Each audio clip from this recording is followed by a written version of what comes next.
believe we are live. Let's see. Let's get people filtered in here.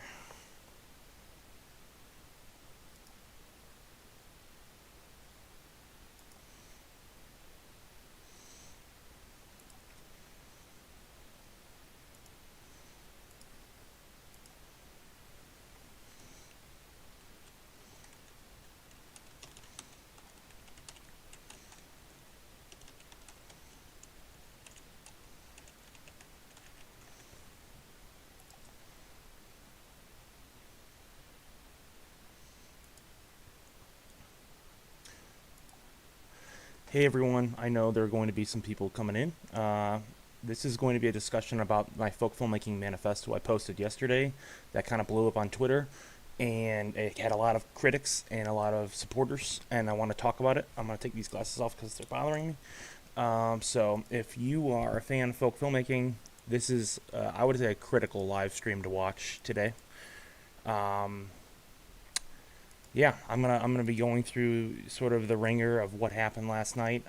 Some crazy stuff happened in general, and I just kind of want to be honest and upfront. And I wanted to do it in a live stream format where I can respond. Um, I kind of felt a little bit like I couldn't really respond on Twitter just because there was literally, I think, close to like probably like hundreds of comments. So we're gonna go over it. I'm going to and hi Squeaks, how's it going? Hi Doom Productions, how's it going? Let me get this stuff out there to everyone, just so people know that it exists. And by that I mean the live stream. Just give me like 1 minute. Hey Josiah, how's it going?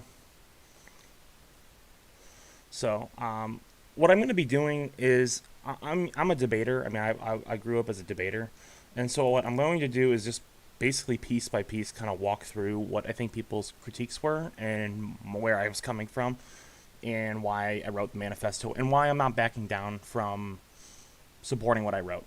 So I'll basically um, talk about that and go over it.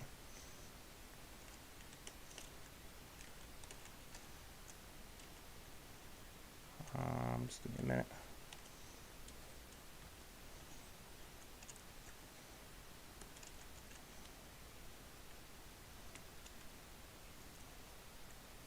So if you have any thoughts or questions, um, feel free to jump in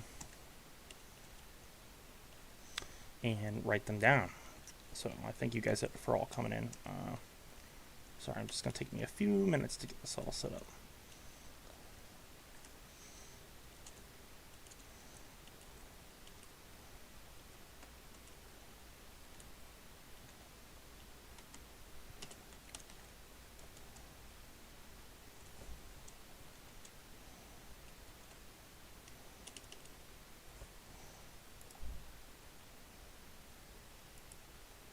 Okay. Hey, Dumpling Bros Productions, how's it going? Everyone's saying, hey, what? Does anyone have any questions, comments, concerns, ideas? Give me a second. I'm gonna quick. I'm almost done. I'm just like trying to get it out to like all the social medias.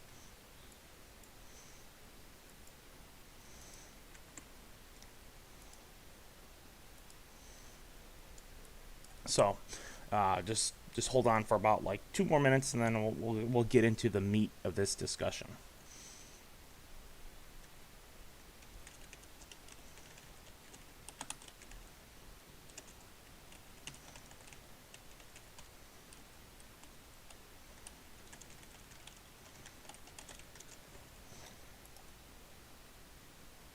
Um, Almost done.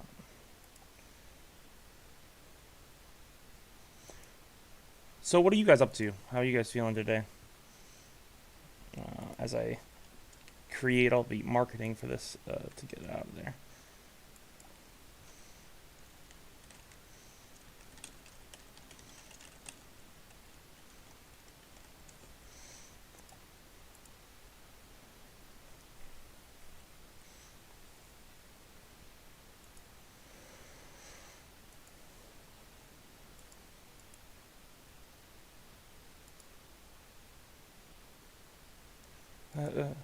You see us. That's funny. So, how's it going? Let's start getting into sort of the topic of what today's manifesto chat is about. So I'm gonna kind of go over, and I'll tail back around if everyone wants to hear me say stuff again if like they missed something. But basically, the idea with this is you're going to play this live stream and you're just gonna watch it all the way through. So I'm not gonna try to go back as that much. I do want to just kind of address what happened last night. Um, Basically, I I believe was it so today was the 6th. So I think it was either the morning of the 6th or like late in the on the 5th. Um, I basically I'm having a rough time with on my short film, lack of time, focus on short films. I'm having a rough time on my short film. I'm having lack of time focus figuring out how to shoot things in a wheelchair. I also get a stabilizer. Yeah, I will answer that question, Josiah, in a minute. I just want to kind of get across a couple things, just because this is kind of something that has been on my mind a little bit. Um, so we'll talk about that after the show. So basically, what it comes down to is last night I posted this manifesto, and it was basically just kind of like a fun thing I was writing, just because I feel like the folk filmmakers need more stuff just to read and talk about and discuss. And I think that the creation of ideas is always going to be better than not having ideas. I'm the type of person that I want as many ideas to be out there as possible, just so we can discuss and create better ones. So I posted what I call the Folk Filmmaking Manifesto, and I will link it later on in the chat. Basically, the idea was, hey, there was a video that came out by Don't Tell Show, who's a very popular folk filmmaking reviewer, um, and he reviewed just the folk filmmaking movement in general and basically explained what it is. And I thought that was a great piece of filmmaking, which is just like this little review that basically says like this is what filmmaking is, and this is what folk filmmaking isn't. He basically called out the main rules, and I was like, I think he had everything basically down in the way that he described it in his video, but I felt like there was stuff that needed to still be defined and brought to light. And I thought that one video that was 2 minutes long was not just enough. I felt like we needed a little bit more. So I love that video, and I feel like that video is like a great blip just to send to someone. But I felt like maybe a manifesto, a 3-page manifesto, which I wrote, could help expand that idea a little bit more. So I wrote it in 5 hours, and I had a lot of fun writing it. And basically, I posted it at like 2 in the morning, 3 in the morning, something like that, and I went to bed. I woke up, and basically everyone was still pretty chill. There was a couple likes. I think overall the thing got like 15 or 16 likes, 7 or 8 retweets, and I had a lot of people DMing me like, "Yeah, this is great. This is great." Everyone was liking it. And at some point, there was sort of an altercation with someone on the live stream, just from the perspective, I think they just disagreed with it, and that was totally fine. Um, but basically, that one altercation sort of switched the whole, I guess, discussion around on the manifesto, and basically, I would say 4 prominent members of folk filmmaking starting to start like a feedback loop of just like reasons why the manifesto was not good, reasons why folk filmmaking is not a good term, reasons why folk filmmaking shouldn't even be used. We should just abandon the term in general. Um, and that didn't sit right with me personally. I basically just didn't respond, didn't comment, didn't say anything because I felt literally silenced. I felt like if I jumped in and said anything, um, I felt like if I jumped in and said anything, I just felt like the feedback loop would get worse and worse and worse. So what I ended up doing was I deleted the manifesto and I just muted the thread because I couldn't keep reading it, because it started off as something I would think was conversational, and it started building to something that I don't think was playful or conversational. I just felt it was kind of just kind of like jumping on someone. That's what it felt like to me. So basically, that all kind of, at some point, it just kind of resolved itself naturally, and I think everyone tried to say like, okay, it's all good, it's all done. But I feel like there were some very good points in my manifesto, and I think the only reason why things died down was because I kind of just deleted it, and I just admitted like, oh yeah, I'm done. And in the truth of it is I believe in what I wrote, and I'm not going to back down from what I wrote. And I'm going to go over some of the questions about it and why I stand by what I wrote. So basically, I'm going to read you the 5 core tenets of folk filmmaking that I wrote as the core tenets. So point 1 and 2 are basically they're just the same point. So the first one is the film, so this is talking about the 5 rules of folk filmmaking. The film must be created outside of the Hollywood and corporate funded system, meaning you can't put like a James Bond film on YouTube and call it a folk film. I think everyone in folk filmmaking or critics of folk filmmaking can agree this is not a folk film. Point 2, the film must not have a budget past $50,000. Basically goes to the same point of point 1. Theoretically, if someone got $50,000, I don't think they would upload a film for free either way. So this was just kind of giving a bright line of like, hey, anything above this is just corporate Hollywood trying to cash in on the same idea. So it cannot be made and funded by the Hollywood system, and it can't be made for like $50,000 or more. That's just what I think it is. Not really a folk film, it's someone else trying to cash in on that sort of movement. If a folk filmmaker gets $50,001, I'm not going to hold it against him if tomorrow Cody or me or Doom Productions gets $50,000. Like, I'm not going to hold that against anyone. I'm just trying to give a bright line of like, hey, anything above this amount just doesn't seem like it fits with the aesthetic of low budget released for free movies. So that's point 2. Point 3 was the film must be released for free on YouTube, Vimeo, Tubi, or any platform not requiring the transfer of money, no subscription fees. Basically, free. I mean, we've always agreed that folk filmmaking is about free movies. These are movies that you don't have to pay a single cent. You're not paying a cent for subscription. You're not paying a cent to do anything with them. You are literally just receiving them for free. That is a folk film, in my opinion. Not to say that films on Amazon aren't, it's cashews and peanuts difference. You pay $1 for a film on Amazon. It's very, very small amount of money, but I don't think that's a folk film. I think that could be something else. But folk filmmaking is free to release films. That's just what it is. Folk filmmaking, so basically point 4 is the film must be at least Academy feature length, 40 minutes to be an official folk film. The reasoning is because the short films have run rampant on YouTube, and basically, if I just labeled everything as a short film, as a folk film, we would have literally no distinction. Every film in the world on YouTube would be a folk film. So minimum 40 minutes, and then the film is what I would consider a folk film. So it's got to be feature length. Even the most people would say 90 minutes is the feature length. I think 40 minutes is fair. And so basically,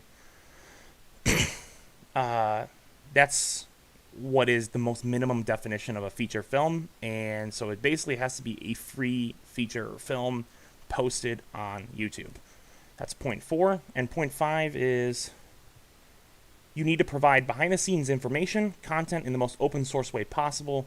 This can be as simple as talking about filmmaking, creating videos, making podcasts, or sharing knowledge. Ultimately,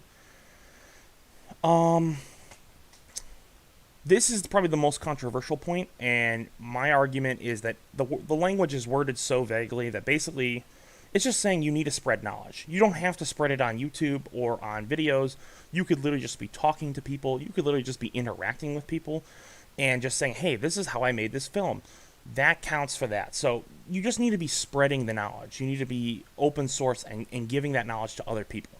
And I think that is a core tenet, and I won't back down from that point. And I think that's the point that maybe upset people the most. But basically, the language is worded in such a way that there's no obligations in any of these points really for anyone. They're very, very I think open. That would be the way I describe these terms. Is they're very open and they are very accommodating to what everyone sort of believes is folk filmmaking already. So those are the 5 points, and I think that might have been part of what upset people. So those 5 points, I think most people can agree, if you read those points, that those are basically what is being created in the folk filmmaking space right now. Like, if you look right now, people are making, I'm going to be posting that. Let me do that right now before I'm gonna share. Give me 1 second. I basically ended up deleting it last night because so if anyone doesn't come in here, there was a big sort of controversy with it last night, and this is basically a stream I'm doing to defending it, kind of. So I deleted it, but I posted. Someone posted it on Reddit. So give me 1 second, and I can get that to you.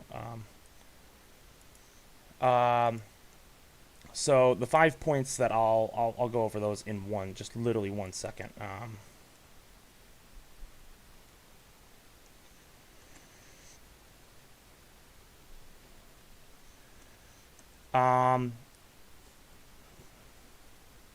There's there it is. Someone says, bro, don't even give the individuals whose feeble attempt to discredit your explanation of a very reasonable concept any bandwidth. They presented an opinion without justification, and you can dismiss it without any as well. Imagine being so petty that you try to claim that a new concept and term doesn't what the pioneers behind it claimed it does. Yeah. Basically, the reason why I'm responding is because it's from close, very prominent folk filmmakers. That was the reason why I'm responding. This was from four folk filmmakers that basically all said that just didn't like the manifesto, didn't like the term. And I'm basically coming on this stream just to be honest and open source about it. I could just sit there and hide on Twitter, and I did for a little bit. Last night I basically just shut down my Twitter. I just muted everyone, and I just kind of just sat there and didn't really know what to say. And I wanted to sort of conjure up something that I could talk about today. And I think this is what I'm going to talk about. And so I appreciate you supporting me, Andre. That's pretty awesome, man. I don't think anyone here who's against folk filmmaking manifesto are bad people. I think they're good friends of mine who have been against it. But I would be remiss if I didn't talk about this seriously. So there's more. Zachary, how's it going? Yeah, they were talking about the Folk Filmmaking Manifesto and the controversy that happened on Twitter last night after I wrote it. Another thing people didn't like was the language. The language in the manifesto and the religious connotation, which was basically there is none. I made a reference at the very beginning talking about dogma and religion, and the point I was using in the manifesto was people treat other movements like the Dogma 95, like any sort of thing that has a manifesto group, as a religion or a dogma. And folk filmmaking is not that. My manifesto is what I would call an anti-manifesto. It sets down some rules, but basically the point of what I was trying to say is that this is a free-range, open community. We are not a dogma. You can break the rules and still be a folk filmmaker. You can break from what is in this manifesto and still be a folk filmmaker. These are just guidelines that make sense to me. And that was the whole point. It's an anti-manifesto. And basically, to Zachary's point, what was the controversy? Basically, people didn't like what I wrote. and it started this sort of feedback loop that like went on basically all night. I personally think the manifesto was really cool, and I had fun time writing it. So the whole point, the religion point, if you read it at the very end, basically goes against it. I basically say at the very end, and I'm going to paraphrase the last quote. Of course, folk filmmaking is not as strict as a religion or a creed. We will not require penance. If you go outside of these doctrines, no one is checking to make sure you are following every one of these rules. The concept of indie filmmaking is rooted in breaking rules. It is, however, suggested if you intend to do so, print out a copy of this manifesto, shred it, burn it, rip it, piss on it, destroy it, anything it takes to rebel against it. Make for yourself what you want to see in cinema today. This is merely a guideline for those who want to know and a rule book for rebels to break. That is the final sentence, a paragraph that I read. And that is the point. The point is that if this pisses you off, if this manifesto pisses you off, I want you to literally take it out. I would love if anyone who hated it, take it up, shred it, burn it, do something else. But don't say I didn't give you something to talk about. And I think that's what was awesome about it. And I think the reason why it's gained traction today. So, I mean, yesterday I basically, I was just Twitter's enemy the whole day, and that's what it is. And again, all the people who were going against me love me. I love them. But I can't stay silent, and I can't just put my head in the sand.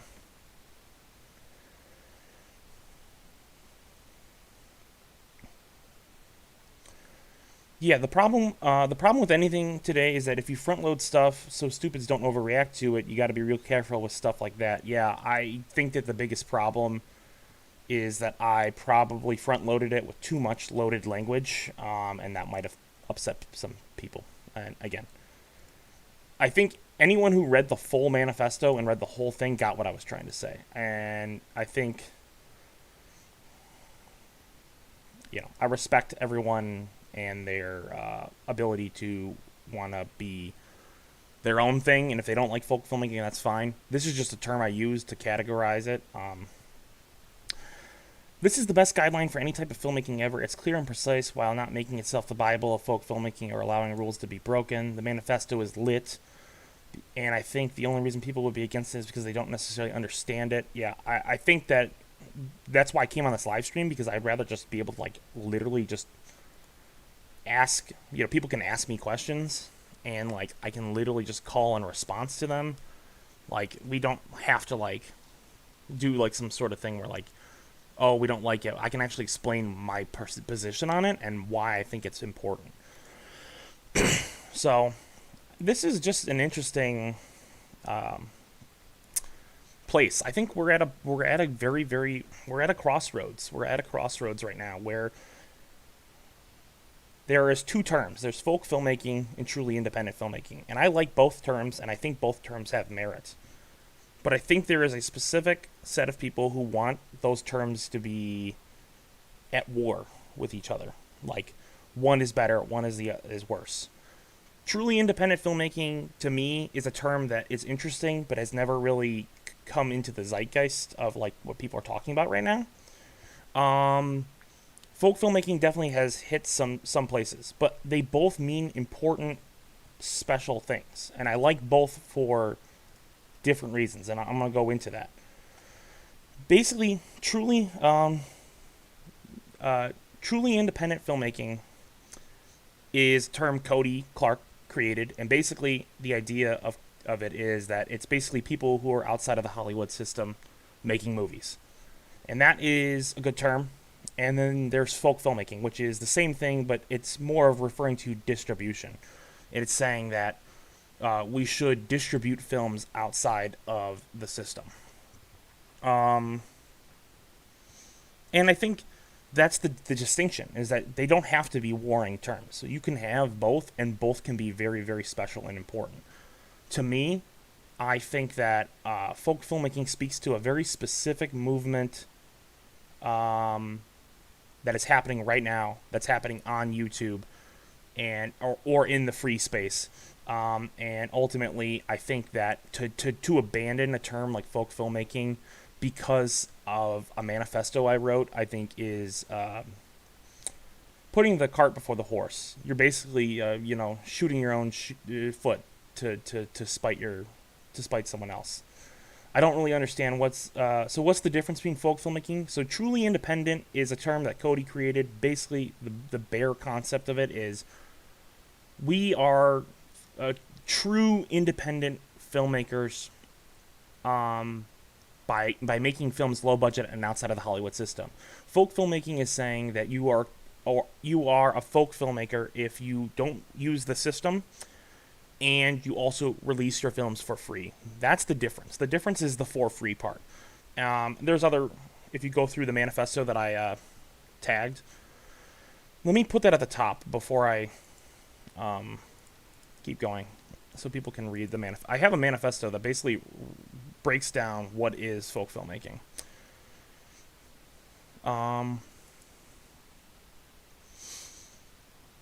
So if you want to read the manifesto on Reddit,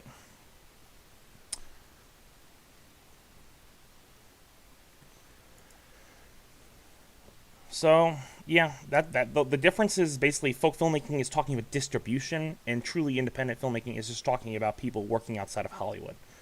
In my opinion, I think that folk filmmaking is categorizing a very specific idea that is very specifically happening right now.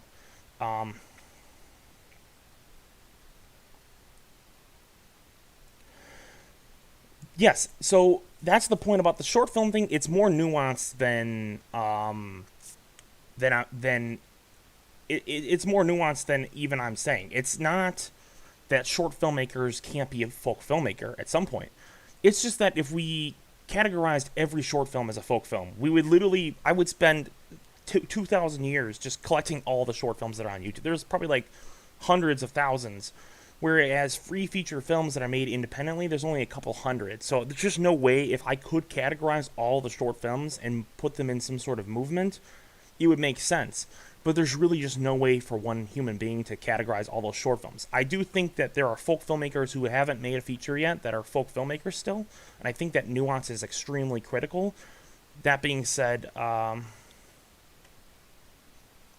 you can't. At some point, it sort of is like a club. There are certain rules. It's like if you went to a pizza club, and it's like, hey, we're a club, we eat pizza.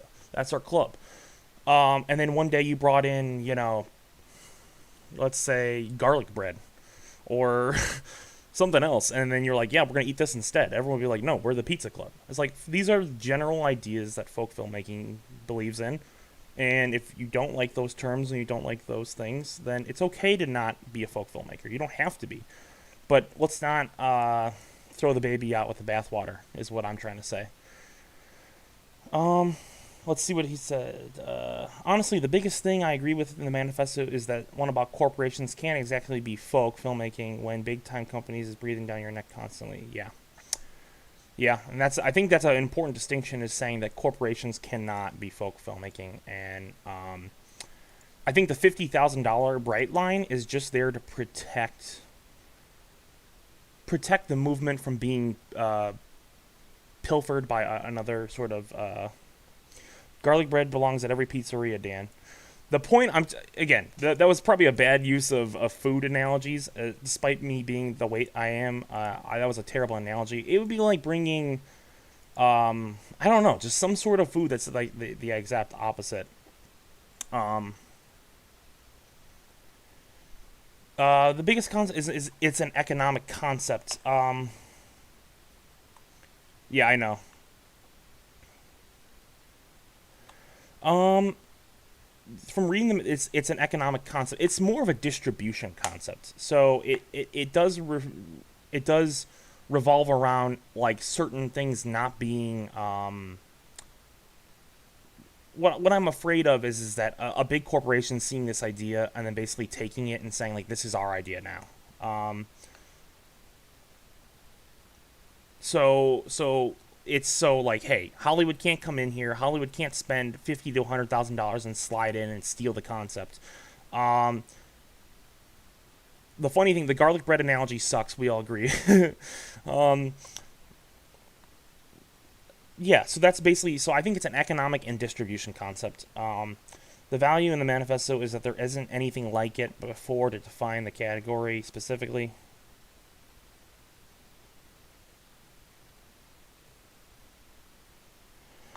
Um, I think that you can show a film in theaters in the concept that you can. It's just saying that at some point the film has to be released for free on YouTube, and I think that's something that I think most folk filmmakers agree on. Is that at some point it has to be for free. I don't think that like if you like let's say spent money, put it in theaters, and then you wanted to put it on YouTube later, I think that doesn't prohibit you from doing that.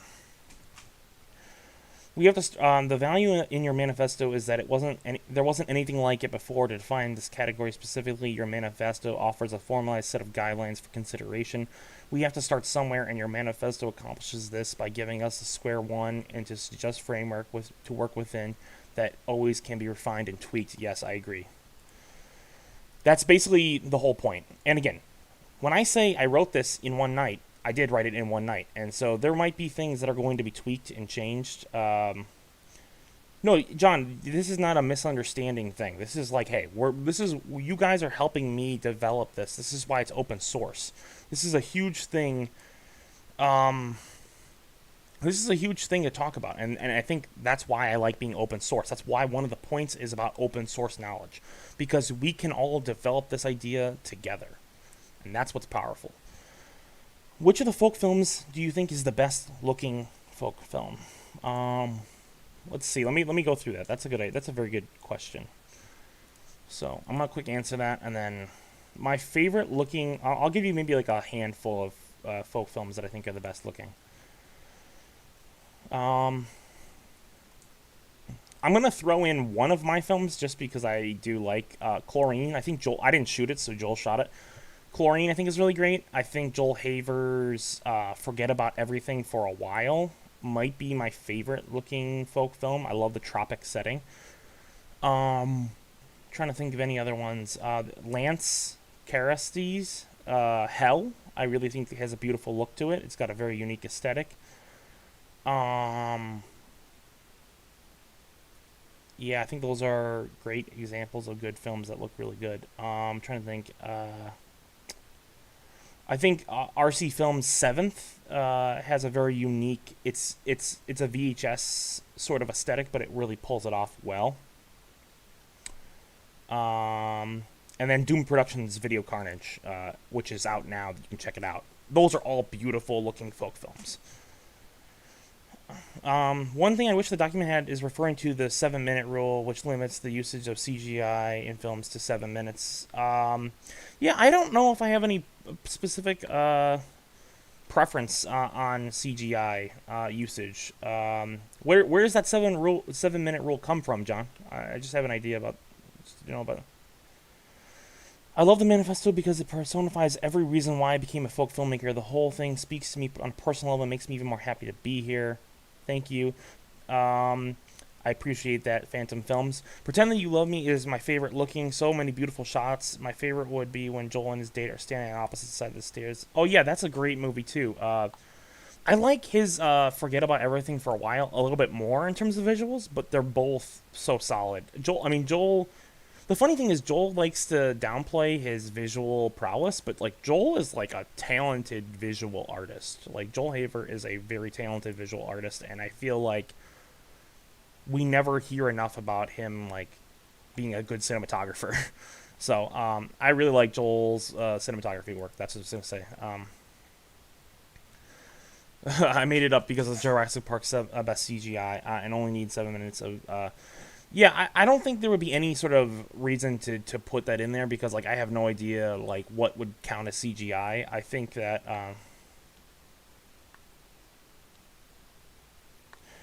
yeah, I have no real specific beef with CGI, and I don't think that's gonna be something that like I'm gonna like state. I think I mean there is a part. There's a part when I put my editorial suggestions. Yeah, I don't think it's a good idea to put restrictions on that. And I put editorial suggestions So John, this might actually fit with what you're saying, which is basically I do believe that the films, and this is I said this is the opinion of me, the editor, that the films should try to reflect a naturalistic style. That is one thing I said in the manifesto, but those are recommendations, not like this is what folk filmmakers believe. This is just the opinion of the editor himself. Visuals are great fun. Have you seen the latest shorts about Dreams? The opening shot of him running was so cool. Yes, it was such a really good. That was a really good one. How's 12 Films going? Slow but good. I'm working on the folk filmmaking documentary. I'm getting that all ready to go, so that when I start editing it in August, it's gonna be like lickety split. We're good to go. This might be the most people that are in a live stream I've ever done. So, but yeah, 12 features going great. I'm having fun. It's a good time. And I want to say to everyone who messaged me privately last night after the sort of the feedback loop was sort of coming through, thank you for reaching out. My mental health was like a little bit sketchy last night, if I'm going to be real with you. I was a little depressed. It's hard to see a movement that you've worked to help create, have members who you really like sort of come and, like, I don't know, I guess profess their dislike of the movement, and then there was sort of some weird, I don't know, it just seemed like some people have been rubbed the wrong way with some of my marketing stuff, and I don't know, I don't want to be a burden to other people. I want to be able to help people, and I feel like the stuff I make I think helps people, but who knows. I think it helps people. That's all I can say. Yeah, see, I don't have a problem with CGI. Would you say a folk filmmaker is a feature filmmaker or a short filmmaker? Because a lot of people put their short films. I think a folk filmmaker is a feature filmmaker, mostly because if we categorized every short film as a folk film, there would be like 10,000 films to put in one playlist, and it'd be impossible to categorize all of them. Do I think you can be a folk filmmaker if you just have made shorts? Yes. I think the goal is that at least you have to be aspiring to make feature films and distribute them for free. I think that's the bare minimum in order to be a folk filmmaker. I had no idea any of this was happening. I never even knew you were on Twitter. Yeah, I'm on Twitter, and this doesn't usually happen. I'm not usually like the confrontational type. You know when they always say like there's like one Twitter bad guy every day? Yesterday I was Twitter's bad guy. Everyone was like, I wrote this manifesto. I posted it when it was a little sleepy, and then I came up and I was like, "What is going on?" um, yeah. Usually, the best way to reach out to me would be through my email. We can talk privately if you want to. I usually it just depends on like what you're thinking about doing. Like if it's like critiquing a script or anything, I have certain sort of ideas on like what we can talk about. So just reach out to my email, 922filmproductions@gmail.com. I think the director who uses CGI best is Fincher. He uses it in subtle ways, I would agree. And other people currently considering that would be excluded by this manifesto? I don't think so. I don't think there's a single person, and I think that was part of why I was confused, was because I don't think anyone really is excluded. Like if we go through like who are folk filmmakers, I wrote this with the most inclusive language possible that I think everyone is. The only people that would be, and not the people, the only films that would be excluded are free films, are films made for low budget and then are put on a platform to charge people. If you're charging people money, that's not a folk film. That's just indie film. That's truly independent filmmaking. That's just filmmaking. That's a different thing. So that's okay. You can, and the thing is it's not it's not a cut and dry situation. You can be a folk filmmaker for some films, and then some films you can release not folk filmmaking style. You don't have to. I don't think you have to stick to one thing or the other thing. So I don't think you have to be a folk filmmaker the rest of your life, or you're not a part of the cause. Like, that's not what it is. It's just saying that, hey, these are a very specific movement of films. These films are released for free. They are folk films. If you want to go out and make folk films and then go out and make films that are not of the folk variety, be my guest. That's totally fine. But don't try to come in like qualify. Oh well, we're charging $20 for films and putting them on the site. And you can't give them any other way other than charging for them and then saying it's folk. It's just not. It's a different term. It's a different thing. That's okay. And that's okay. Like that's like a good thing. Like I hope some people are charging for their films and making good money, but I don't think that's folk filmmaking. I think that's a different thing.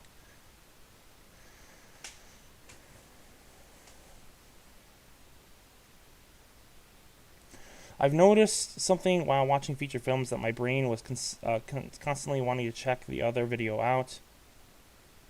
Do you, when watching that my brain was constantly wanting to check the other video out. Do you think that YouTube is the most conducive for feature films? I think it really works. I think obviously there's distractions on the platform itself, like with other stuff. But I think that right now there's no other more inclusive platform than YouTube.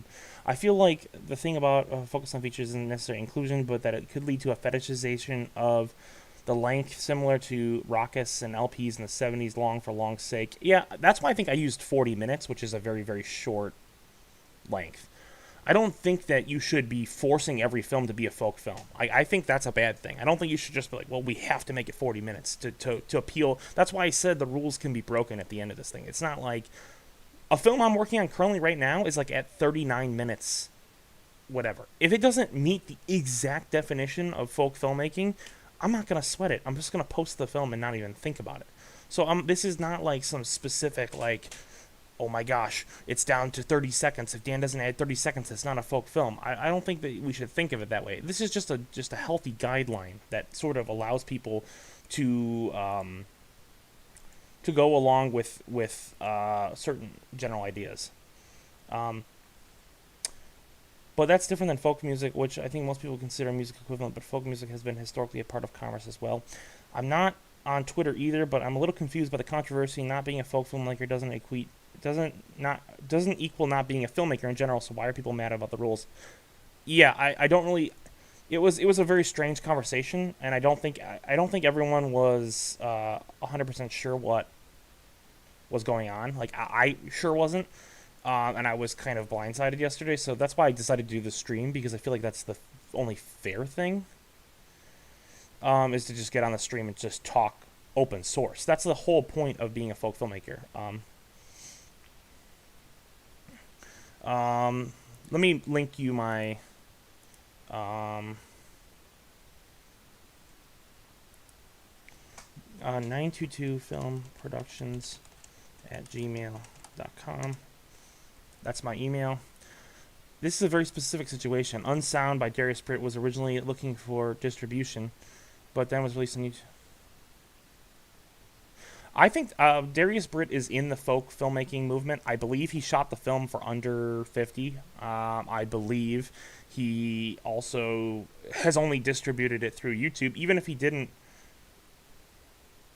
I have no idea what the budget for Unsound is. I consider it because I don't think that there was anything specifically that... I don't think there's anything that specifically goes against. He basically follows all the main core tenets. I don't know if it was over 50,000. Again, that's just my idea on it. Again, the guidelines that I put together are just so that people can understand the concept easier. This is not like, hey, we're gonna go and like chase Darius Britt down with pitchforks and be like, yeah, no.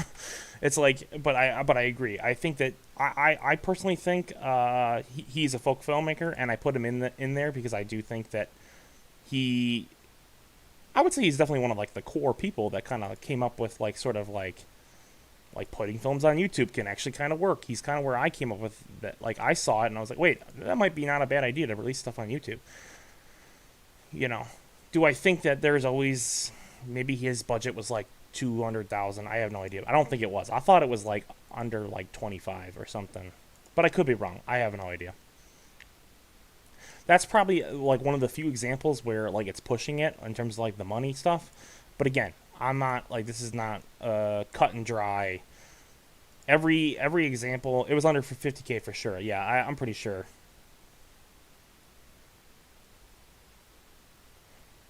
The manifesto is linked at the top, Alex. Have you conversed with Darius? I have. messaged him once, and he was aware of chlorine. I believe he was aware of chlorine. I think through Austin McConnell's channel. But I think Unsound is a folk film because what he learned making it and kind of shared with us. Yes, 100%. Don't tell show. I think under 3,000 is a little restrictive, Alex, just because like I don't know. I don't think that we should be. I think that's. I mean, like Long Con was 2.5. You know, like that's like pushing it a little bit. Dan, have you ever thought about doing videos about how to edit quickly? I think one thing I hate about editing is how long. Yeah, I could definitely do a video on that. What's your opinion on non-narrative films in folk filmmaking? Either experimental films based on film that meets other rules. Let's see. What's your opinion? I think experimental films are. There's definitely a bunch of experimental films that are in the folk filmmaking space. So I think that's fine. I mean, it's not Dogma 95. Yeah, it's not supposed to be. This is basically a response to Dogma 95. I made a film for an album I released myself, wondering how I could fit it in. I think experimental works totally are valid. I know there's a couple experimental works that are definitely existing in this.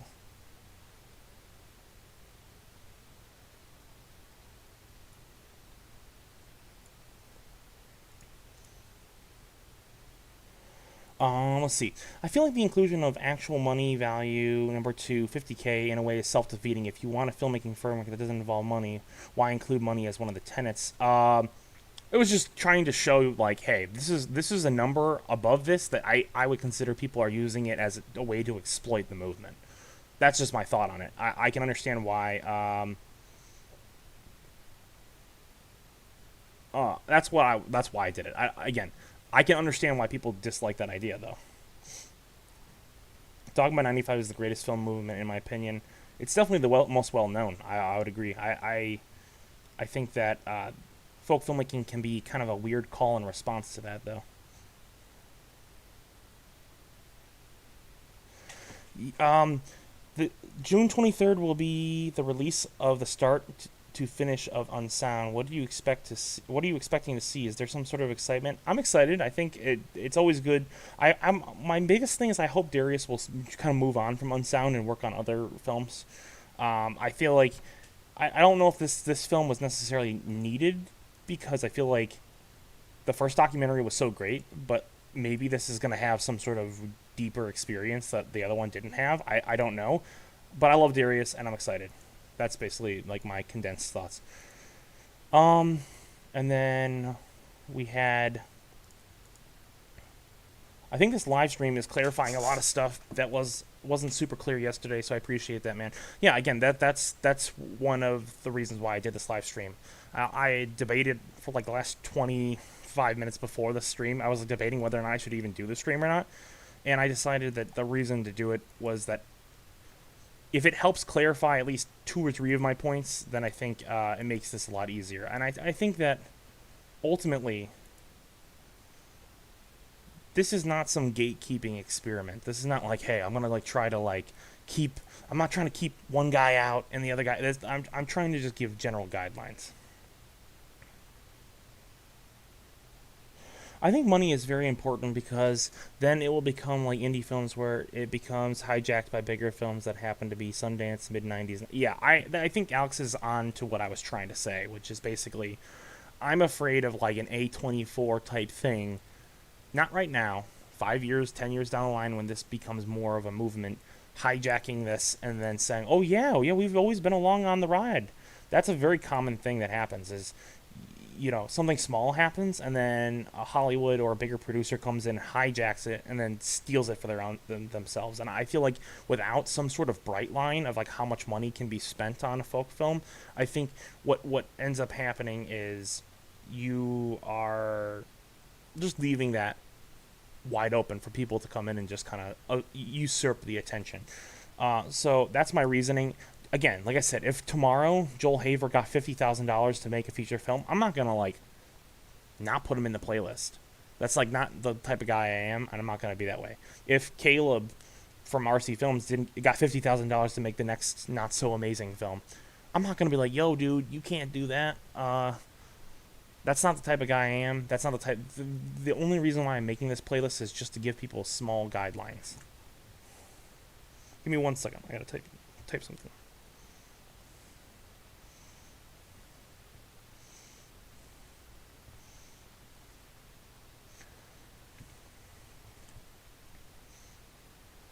So that's like the core philosophy behind the Folk Filmmaking Manifesto. Is basically, here are some guidelines. Here are some guiding principles. Do not worry about breaking some of these rules, because some the rules are meant to be broken. We're indie filmmakers, so like let's not be weird about it.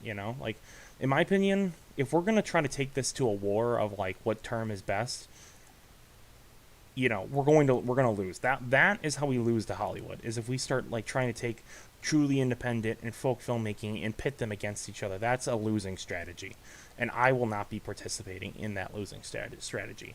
I would rather abandon folk filmmaking altogether than have us war against each other, and that's why I'm so strongly defending what I said, because I believe I was not necessarily right, but I believe I was. I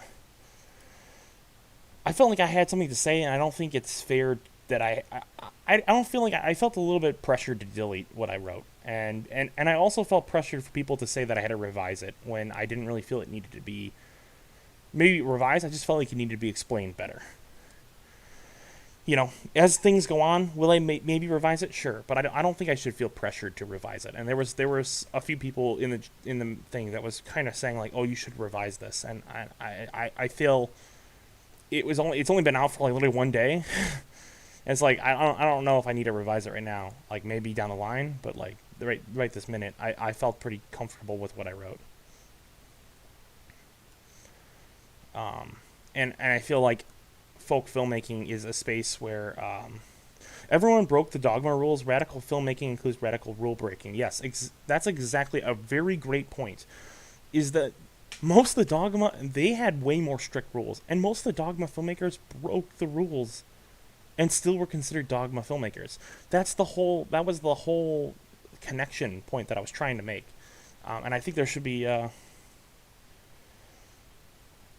yeah, and I think we shouldn't have a dogma screening board. Like, I don't think, again, this is nowhere near as strict as dogma.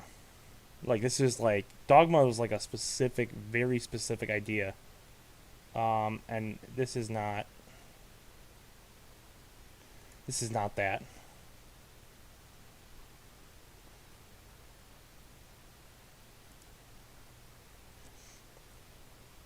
This has been a great stream so far, guys. I've never had this many people in stream. That's the funny thing. The one thing is, when you start talking about controversial shit, people will start. I don't know what it is. Last night I had viewers bumping everywhere. There was everywhere. People were coming in. The feature requirement is important because people overspend on short films and then can't get anywhere near the budget to move to features. Encouraging features from the off can close that chasm, in my opinion. Yeah, 100%. I mean, Don't Tell Show, your video was what inspired me to make this manifesto. I think you did such a good job. I just wanted to give more clarity to what a feature is. I thought your manifesto was solid, Dan. Well, thank you, Solomon. That means a lot, man. I just wanted there to be more clarity as to like, what is a feature length? What is this? What is that? Because if we all say feature length and then everyone thinks it's 90 minutes, then I've failed at promoting the idea of what I think folk filmmaking is. I think that the manifesto goes over that stuff, and I think it does a good job of explaining those ideas personally. Yeah, I think early mumblecore definitely inspired some of this. I think that the thing that this does better, folk filmmaking has done better than mumblecore, is that these films usually look aesthetically more pleasing, so I think they're easier for viewers to get into. Not saying that there aren't some like Francis Ha is a beautiful, what I would consider like end mumblecore type film. The manifesto is pinned to the top of this chat.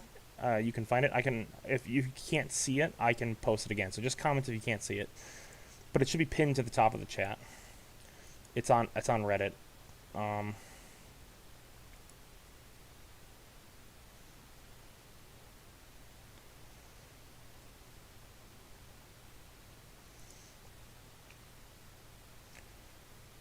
Definitely agree with Don't Tell's point. I think that the one Duplass brother said the guy just starting filmmaking is to make shorts until they get offered a budget. Seems unhelpful, honestly. Yeah. I that was the only thing I disagree with Duplass. I think the 180 rule, sometimes we break it when it makes sense. We should be as rational. Yeah, I think that's 100% agreed on the 180 rule. Mumblecore was pretty irritating movement. However, it wasn't really a movement. There are just some bangers in there, though. Yeah, there are. I mean, I like Francis Ha. That's a good film. I would consider that Mumblecore. Maybe that's not. I don't know. I feel like it's Mumble. That felt like Mumblecore to me.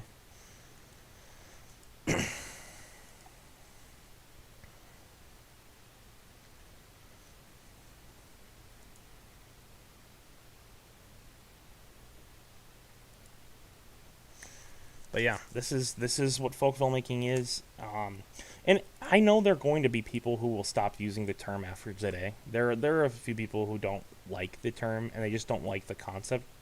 And my reasoning for that, I think there are some people that just don't like the fact that the term has taken steam where other terms have not taken as much steam. So I think that's the issue, is just that folk filmmaking speaks to a very, very movement. It speaks to a very specific movement, and ultimately, that's what it is. And if you don't like that, that's okay. You don't have to. Like I'm not gonna like make all my friends be like folk filmmakers. I'm not. It's not like that's not the goal.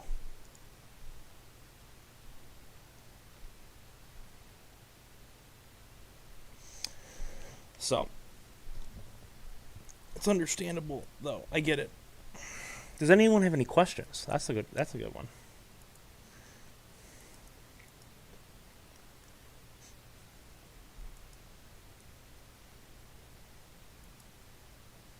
Puffy chair is definitely a banger. Yeah, I've heard that's a good one.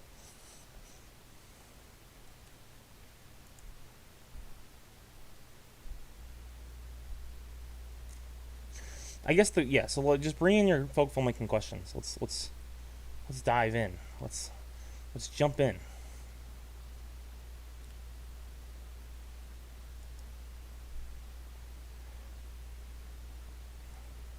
Joe Swanbergs are 90% headbangingly annoying, but he still made some quality. I quite enjoy Easy. I've heard Easy's interesting. I gotta check that one out.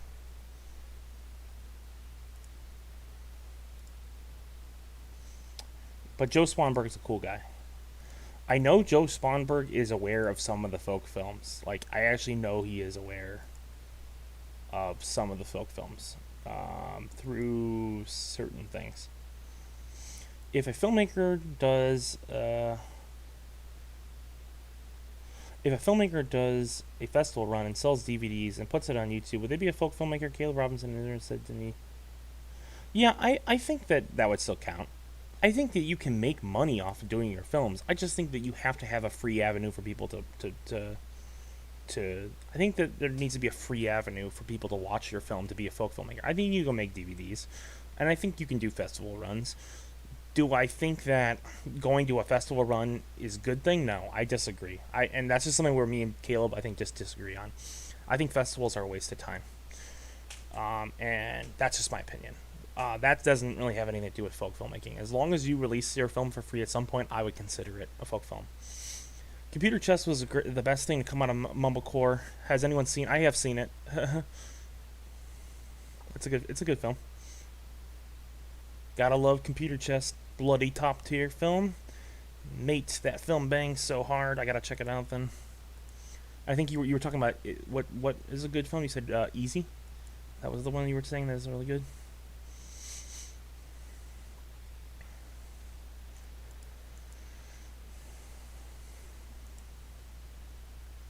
And while I have everyone here, I made a video about how to make improv feature films like 2 days ago. If you really want to like see a good video that I made recently, check that one out. I'm gonna link this one in the chat just because this is great promotion time because there's a lot of people here.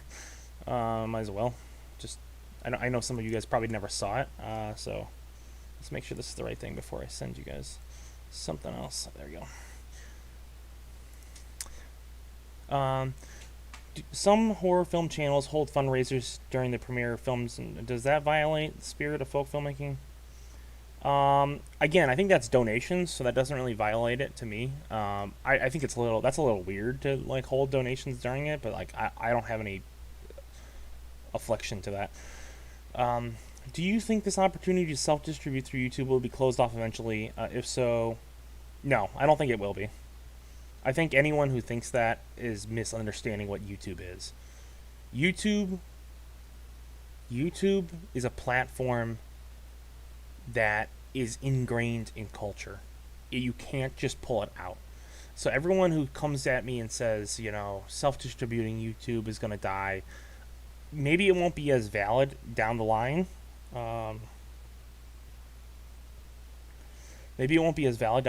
But yeah, I don't know. I don't think it's going to go away anytime soon. Like, I think in the next 10, 20 years, YouTube will still be where it is, man. Easy as a show. Little movies interconnecting. What's up? How's 12 Features project going? Good. Working on a film called Code Breakers right now. Yeah, I think that anyone who thinks that YouTube is going away just doesn't understand. I mean, literally, Google owns YouTube. Like, Google is not going to let YouTube lose its footing compared to other platforms. Like, that's just not going to happen. Like, I'm sorry to say that. Like, if anyone thinks that, like, Vimeo is going to take over YouTube or TikTok will be its own thing, and maybe it's going to be more popular one day, but, like, it's not going to do the same thing as YouTube. YouTube is its own thing. And I don't think it's going anywhere. I think unlike Amazon, where like they take away the ability to upload videos, the only thing that could harm YouTube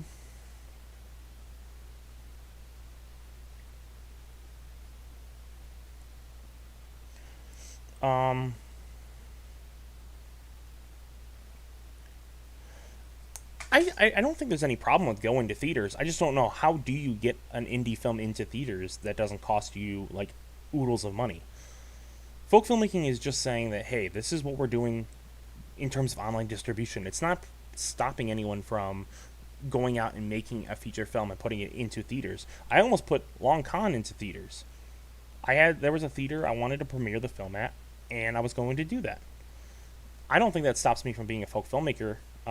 YouTube is an unpredictable market, especially in terms of their copyright attitudes. Really hurtful for young creators. Yeah, I think it is, but I think that the rest of the game is just as bad, if not worse. Like Amazon, and Tubi are way more restrictive than YouTube, and anyone who says otherwise doesn't know what's going on. Amazon basically told a whole genre of documentary filmmakers basically to go pound sand, and said no one gets, because we don't like some of these, no one gets to release their films. So fuck Amazon. That's what I'm gonna say on live stream. Fuck Amazon. And anyone who's promoting Amazon as a good thing, I'm sorry, Amazon is shit. It's shit. I can't stand it anymore to say Amazon is terrible. Tubi TV, I don't know enough about, but Amazon is just trash. They basically tell you what size poster to make. You can't put your films in 4K. Your films look like trash when they're on there. It just, I don't know. I hate the Amazon platform. I can't stand it. And I've had enough filmmakers tell me that it's good. I just can't stand it. I don't know.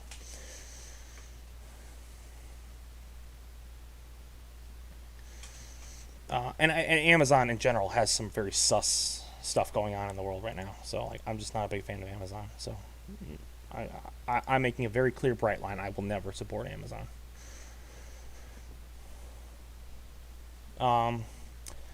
I didn't see your interview with Doom Productions yet, but I totally love Video Carnage. Those guys are awesome. They are a prime example of folk filmmaking. Yeah, Video Carnage is one of the best folk films. It's like in my top 5. Maybe number 4 or 3. It's really good. It's a great film. I respect is like drug addict YouTube. Yep. I respect how clear your vision is, but of course not everyone's going to agree.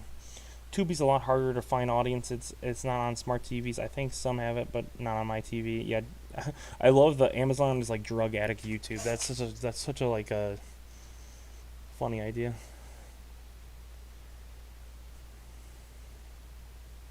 I think that's creating shorts of your screenplay to lure better crew and experience. I think that's totally something I've done. I did it with my film Pull the Trigger. That's something I've done. So I think it's a bad not a bad idea.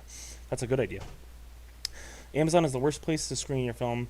People put their films on there purely for the reason to make them feel superior. Amazon won't promote your work, and it's impossible to find it there. You have to promote your own work there, which is essentially just promoting Amazon. Yeah, can't stand Amazon. I don't think we need to look for an alternative platform. YouTube is perfect for folk films. Yeah, I would agree. Again, obviously, I think people are concerned that someday YouTube is going to like shadow ban us all, which I just don't. The only risk is like if people get to they just do something that's super crazy, like and in that case you're gonna risk it on any platform. If you do something with like tons of nudity, you're gonna risk getting pulled down from YouTube. That's just the case. Like not, but any platform, even Amazon won't let you put in tons of nudity unless you do the pay for view option. So there's restrictions. I think as an artist, you should still have a way to make profit from your work, but at the same time, art is at its best when it's open for anyone to see. I would agree with you. I mean, that's why I do my Patreon. So I guess the best way to be releasing your films on YouTube and linking through a PayPal, or yep, I think that's a great idea. Thoughts on concept shorts and scenes on screenplay? Yeah, I think concept shorts are a great idea, Javo. I think do a concept short. I did one called Pull the Trigger to help get me to become a better filmmaker, and it did really help. So I think they're a good idea.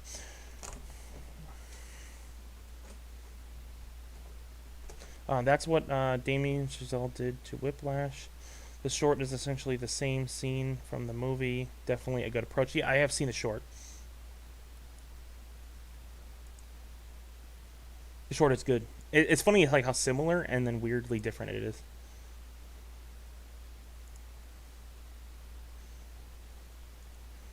Also, if you like this live stream, like the live stream. There's 26 of you in here. If you like this live stream, give it a like, just to get it out there. I want this live stream. I'm gonna go for a couple. I'm gonna go for like another hour or two at least. So this is gonna be a long one today. We're pack it up, boys. We're boys and girls. We're going to the moon. If you like this, the number one thing I would say is if you like the Folk Filmmaking Manifesto, there's the Reddit link. Take that Reddit link and post it to one of your social media today. Reddit, Twitter, Facebook. Just post it and say, hey, I think I endorse this or I like this. If you do. If you don't like it, don't do it. If you like it, that's a great way to get it out there. Though for demonetizing YouTube has demonetized left-wing politicals like chapel trap, secular talk could be happening for folk films, sadly. Yeah, I think that's always a possibility. Love it or hate it, YouTube is the hub of folk filmmaking. Yeah, and in terms of like demonetizing, I think it can happen, but you can always subvert that with Patreon. I mean, it sucks, but that's like, and obviously Patreon can ban you too. That being said, I think that's highly unlikely unless you're really, really pushing stuff. Lynn Shelton made the best mumblecore movies. Okay, good opinion. Good opinion. One frame of copyright music and YouTube can strike you down. They definitely can. I mean, I've gotten away with it for years, and I think it's pretty fine. But that being said, I think that their policies have definitely become more lax in the years, and I think people aren't really aware of that, but they definitely have become more lax. Not saying that we should get complacent either. You know, none of these corporations are the good guys. Let's do it at that. Like, trust me, I wish we could have a folk filmmaking YouTube where we could just like a folk filmmaking platform where we didn't need YouTube and we could generate thousands upon millions of views. When that happens, that's when we will truly break from the elite class. But right now, that's not going to happen. My goal is build a big enough audience. I'll make folk filmmaking YouTube. I'll do it. Why not? They did strike my film. Yeah, they definitely can. I'm not saying they can't. I think you just got to be clever. And the one thing I've done is always use songs that have been on YouTube for like 10 years. If someone's like uploaded a song for like 10 years and it's still on YouTube, they probably don't care. They're not going to come for your film. Again, and I've released 3 films that have copyrighted music, and I've never had an issue. But who's to say? Who's to know? One day my whole channel might get zapped from existence. I would love to be a part of that site. Yeah, I mean that's ultimately the goal. Is one day down the line, if we ever get successful, boom. Now we're gonna do our own thing. We don't need YouTube. That would be. I mean, my goal would be to make a whole like a streaming service, like a free streaming service, or like a at some point down the line where we can stream all these movies. I don't know exactly how it works. You'd probably have to use advertisements or something. But like a streaming platform for folk films. Maybe it's funded through patrons or something. I don't know. We used Lord, Dua Lipa, and Billie Eilish, and we got away with it. Yeah, we should start a folk filmmaking podcast where you interview folk filmmakers. I'd love to hear from more creators. Yeah, Cody's got a great podcast about stuff, but I would love to do my own folk filmmaking podcast one of these days. I think it's just a question of like infrastructure and starting it and just doing it. But I would love to do a folk filmmaking podcast eventually. Maybe this year I'll come up with something. What I want to do is a video podcast. I was thinking about doing a video podcast where like I'm out in nature and I can like talk and like get my opinions out and express visually, because I feel like I express better visually. Which would probably make it hard to interview people, but like, I don't know, a video podcast would be so cool. I use Whole Lot of Love in a new short film for 30 seconds. It can't be viewed in North Korea and Syria, but I don't think a popular audience over there anyways. Yeah, cheap theater is blocked in a bunch of like small, oppressive state countries. And ultimately it didn't bother me one bit. I kind of used it as part of the marketing. I said, this was blocked in North Korea. Check it out.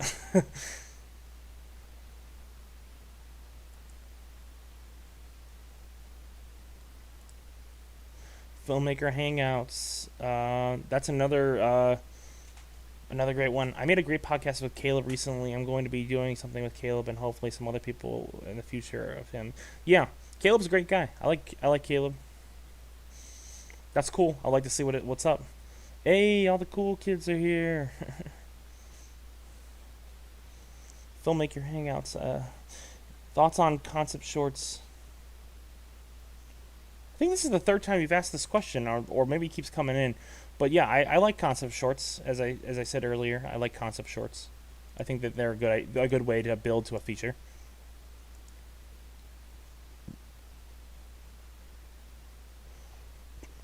Give me a second. I gotta wear my eyes itchy.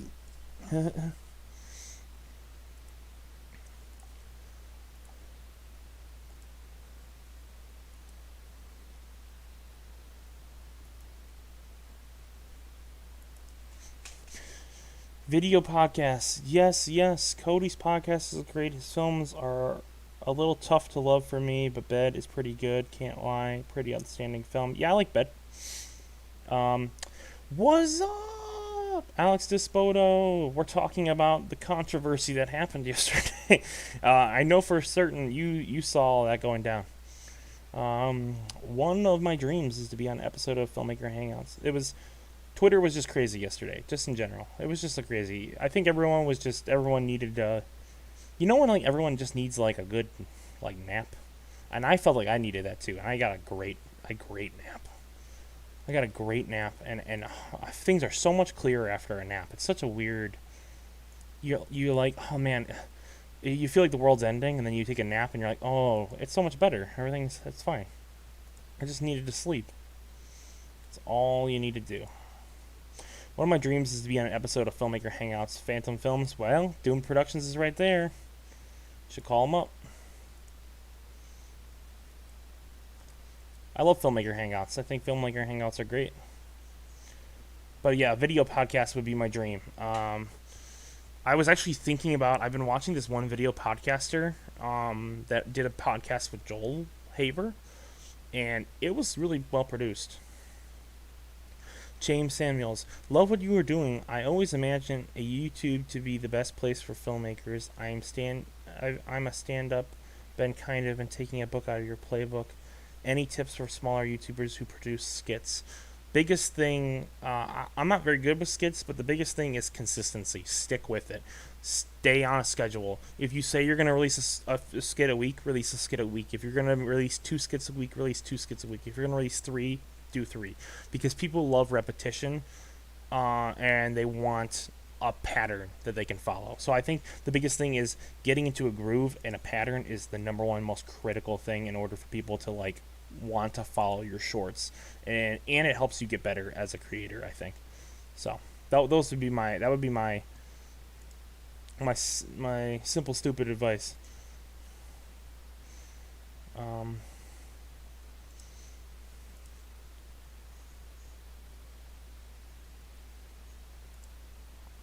Also, if you haven't seen the Long Con is inching so closely to 500 or to 10,000 views. It is ever so close, only about 500 views away. If you want to be one of the first 10,000 people to see Long Con, get into it before it pops off past 10K. It's definitely it's getting there. It's probably in the next few weeks. I'm guessing by the end of the month it will be at 10K. So if you want to be in that elite crowd of people who saw it before it hit 10K, I would suggest you check it out tonight or later this week or something. Give me a second. I'm checking my letterbox real quick.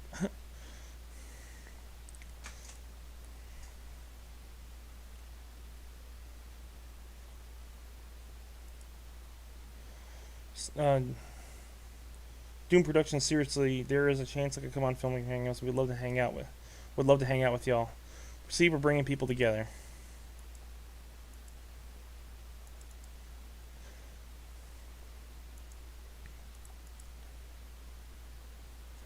It's going to be crazy. I might be dropping a video tomorrow. I haven't decided if I'm going to change my schedule because I did an extra live stream than I expected.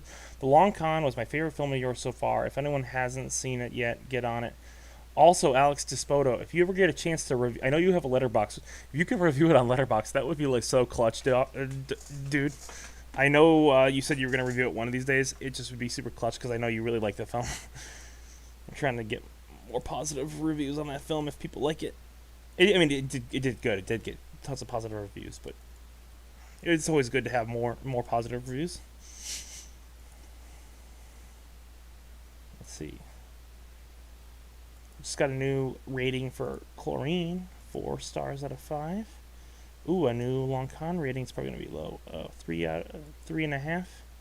Not bad out of 5. Sheep Theater. Does Sheep Theater get its 90th rating? 4.5 out of 5. Thank you, Rory. Rory, what's his name? Well, we're gonna see.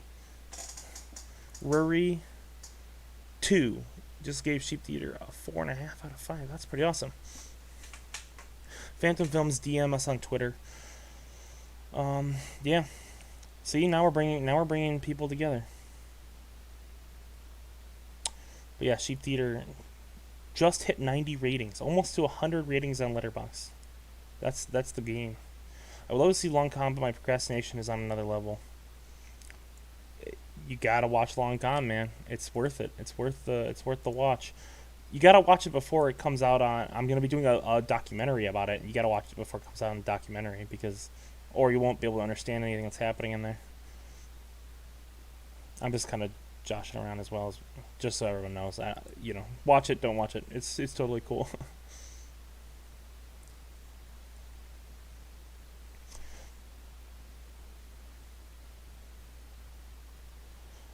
So, does anyone have any more questions about folk filmmaking, the manifesto?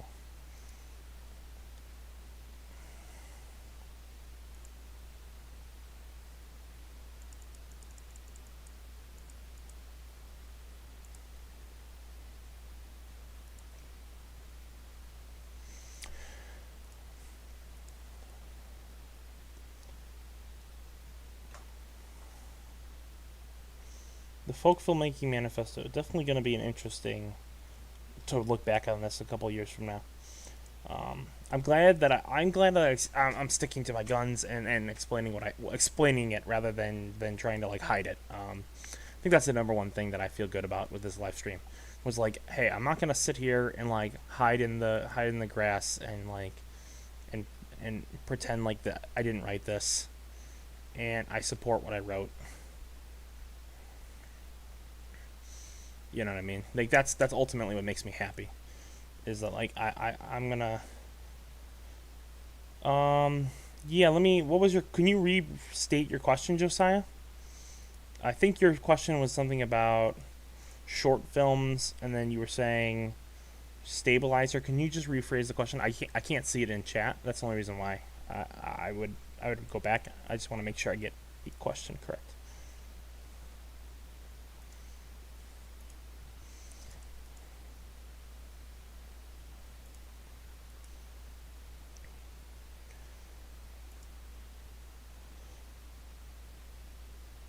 It's saying I can't message. Yeah, usually you have to. I think you have to both be friends on, so they'll probably add you back. I'm guessing.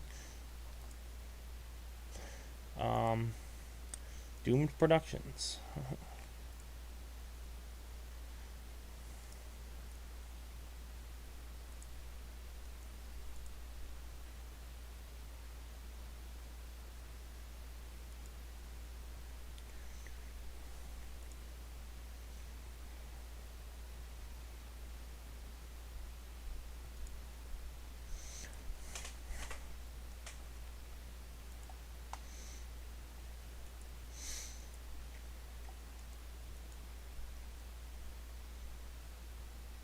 Sorry if I'm being a little quiet, guys. If you guys want to, this is probably the best time to answer questions because I'm just a little gassed on like original thoughts. I'm just like waiting for you guys to basically ask me questions. So if you have any questions, this could be folk filmmaking questions. This could be just uh, adjacent ideas on that. Like what are we thinking? What do we want to talk about? Basically, that's kind of like what I'm here now to answer is basically any questions about it. Never mind, but I'm stressing about filming this thing in a wheelchair because all the footage is shaky and it's hard to pull off something.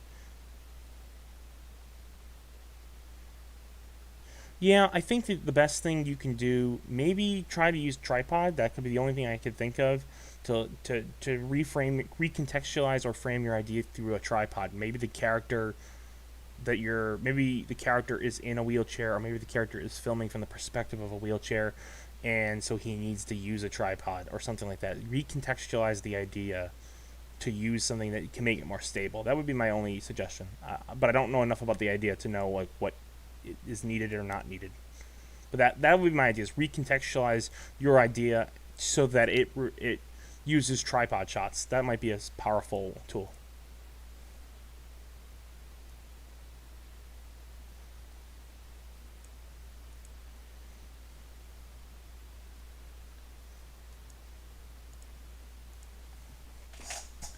So,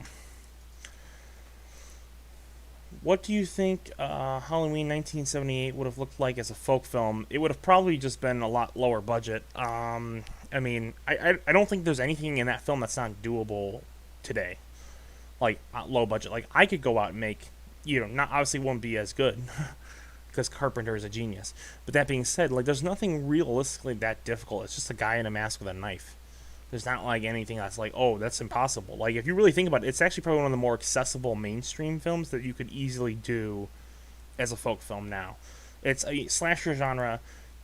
I, I feel like there's not really been a good slasher, low budget slasher in a long time. Like I feel like so many people make these slashers that are just bad for bad's sake, and I think that's like become its own aesthetic. And I just can't stand that aesthetic. I don't like that idea that like, oh, we're gonna make films bad because people want them to be bad. I guess I don't know. I don't like that. Where it's like, oh, it's only gratuitous sex, violence, all that stuff has nothing to do with the quality of the picture. To me, I think that's the lowest form of like just being lazy for lazy's sake. Not saying that you can't have campy stuff. Everyone likes campy stuff sometimes, but like I think that at some point there has to be some artistry, and I think even the campier works of like the '80s did still have merit and still had heart and spirit to them that I feel like some works today don't really have that same sort of heart or spirit. My opinion. Not saying, I don't know, it's not a critique if you don't like them.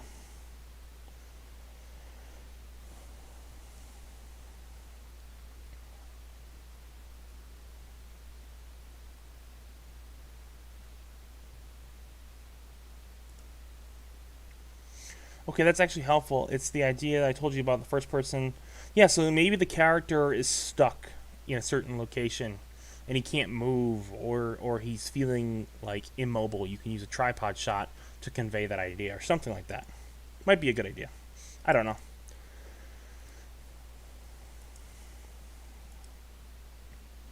But yeah. So opening up for questions. Opening up for questions. We've only been at this for 1 hour, guys.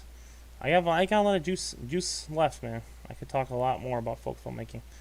So, any ideas, any questions, comments, or concerns? If you think the folk filmmaking manifesto is stupid, tell me. Tell me I'm stupid.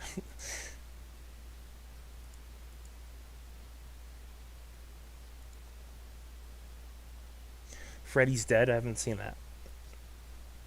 I wanted to make a film called Dead Eddie. Oh, I have a good idea. I have a good idea. A pitch for. I want to do a film called Humans, and basically the idea is it's like Night of the Living Dead, but it's from the perspective of zombies being killed and trying to escape humans. So basically, it's a black and white campy horror comedy where we follow four zombies trying to survive the night, and it's literally like they're literally like brains zombies. They don't talk. They only talk in subtitles the whole time, and so it's like, they're coming over here, all that kind of stuff. And that's the idea. Is basically it follows the zombies trying to survive the night against the humans, and it's tense because like the humans have guns and they can cut their heads off and stuff. It's a crazy idea. I want to do that so bad. It's just like a funny reversal of like the stereotype of like zombies are always scary, but it's like from a zombie's perspective, man, humans are probably terrifying, you know, like from that perspective, like getting hunted and like maimed and killed, and then or people running super fast around you, like that would be intense. So I don't know, it's kind of funny. Just an idea that I've been considering.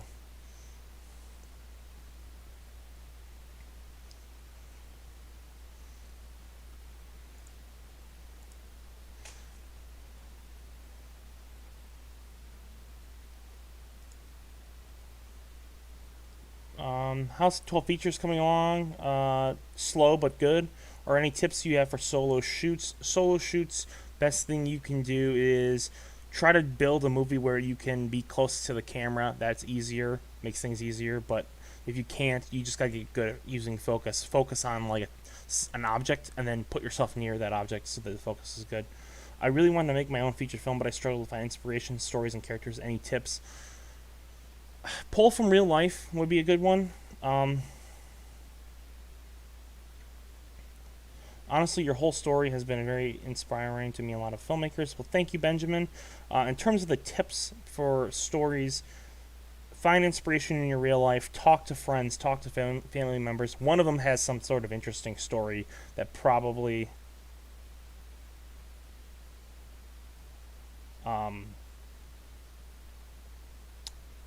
one of your friends, one of your family members definitely has a unique story that you can make into a film. Use real life, use real conversations to inspire you to get in there and make a story. I know the point of full filmmaking is put stuff on YouTube, for example, but I think if you put your movie into a festival potential, you could have a ton of success. Yeah, I mean, I think there's at some point going to be a point where I do make a film that goes to festivals that I think is worthy of festivals. I'm still kind of just trying to bide my time and save my money for something that I think is really truly worth a festival that I think is going to actually could make or break a career. I love the idea of them being addicts needing to eat brains, but having to fight the urge so they can survive. That's a really good. I don't know. I just think it's just funny. I don't know. I think it's just a funny concept. Would you ever do an animated feature film? I do want to do one. I would love. Oh man, I wish I could get Joel Hayward to do Absinthe on a film with me and just do a whole film with him. I think that would be amazing. I had a similar zombie idea, but the zombies didn't know they were zombies. They were trying to eat people, and they were trying to go in for hugs. That's funny. I like that. Also, this is a. Give me a second. Um, let's see. Let's make sure this is. I'm gonna quick send this to myself. Okay, cool. Um, Don't Tell Show made what I consider to be an awesome addition, um, which is basically folk filmmakers Reddit. So if you want to go on Reddit and hang out with the folk filmmakers, let's go on Reddit. Yeah, Absinthe is a pain, from what I understand, but a good pain. Aaron can help with the animation. Yeah, my friend Aaron definitely is good at animations. I had a similar zombie idea, but yeah, my friend Aaron's pretty good. I wish he would. The problem with his type of animations is like, man, he's probably hand drawing all of that, so it just takes like literally. The good thing about Absinthe is that like you literally, it would be good to maybe pair him with Absinthe or something like that. If that makes sense.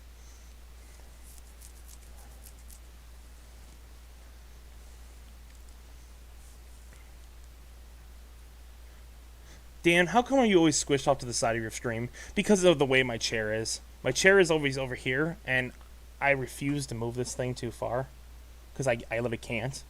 So I could do this, and it's probably why am I always squished off the sides of my stream? Yeah, that's basically why. There's somehow I always lean back, and I just never like being in the. I don't know. It's just it's the 92 Films live stream aesthetic.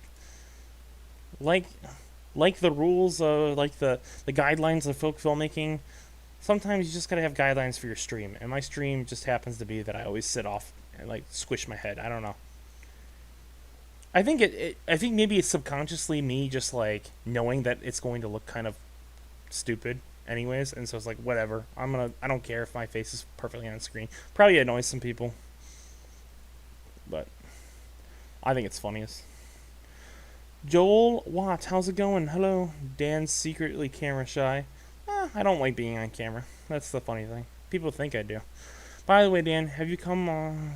Got that letterbox review for you. Sorry it took so long. 5 stars. Well, thanks, man. Um, I appreciate the reviews.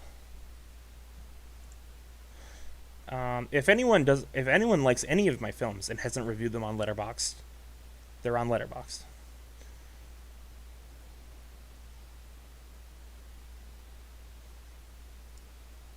Well, thank you so much, though, Alex. I animated a couple cartoons for audio for Kit Boga videos, a different channel than the one I am using now. That's cool. But yeah, if you have seen some of my films and you want to get the word out about them, a letterbox review is like the number one thing that can help. Like, I don't mean that to be like pressuring anyone to review them. Just like if you haven't and you don't know they're on there, they are on there. It's like kind of like a cool thing.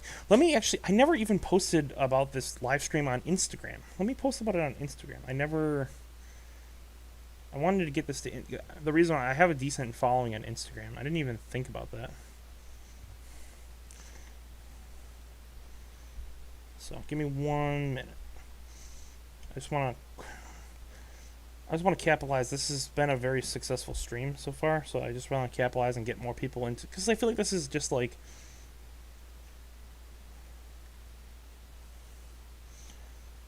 I mean, I don't know. I feel like it's good to sort of kill two birds with one stone, get everyone here and just talk about it.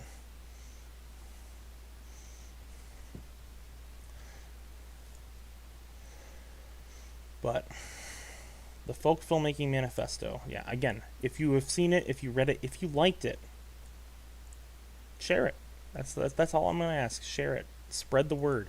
Get people interested in folk filmmaking, the idea of folk filmmaking. That's just a simple, clear, effective way to get people to know about this concept. And a second thing I would be is if anyone doubts folk filmmaking or questions it, push back. You don't have to accept everyone's opinion uh, as as truth. You can fight back and talk about what you believe. And in my opinion, I think that you know that's the reason why I made this stream. Um, I'm not going to get I'm not going to get something I wrote and I believe in. I'm not going to have it put in the corner. You know what I mean? No one puts baby in a corner. I mean, come on, that's a great quote.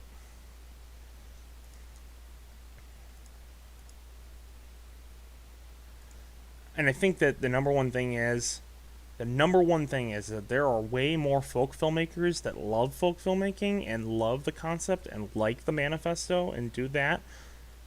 And the people who had small reservations probably still like folk filmmaking. Then there are people who are against folk filmmaking or against the manifesto or against the ideas. So it's a bigger collective.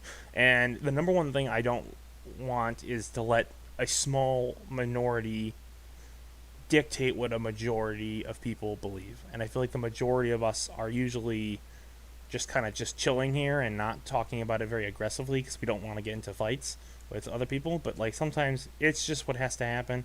And today, I ate my Wheaties and I decided, hey, I'm coming out here and I'm gonna talk about it, and I don't care if I lose a couple people with it. That's just the case. That's the way it works. That's the thing. I mean, I'll lay down the gauntlet for folk filmmaking because it's something I believe in.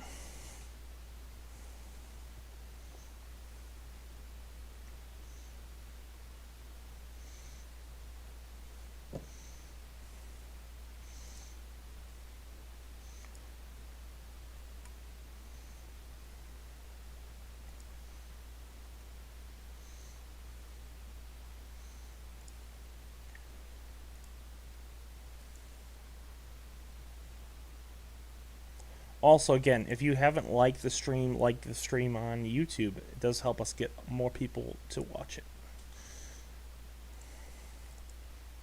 Have you been liking the latest crop of videos I've been working on? Practical advice on becoming a good filmmaker and the improv feature filmmake, how to make an improv feature film. I'm thinking about trying to do another video very, very soon, maybe tomorrow, maybe the following day. I haven't decided yet. But basically, more videos to come. More people are going to be impressed with the output I'm going to be putting out. I mean, again, I like doing these live streams, and I don't know.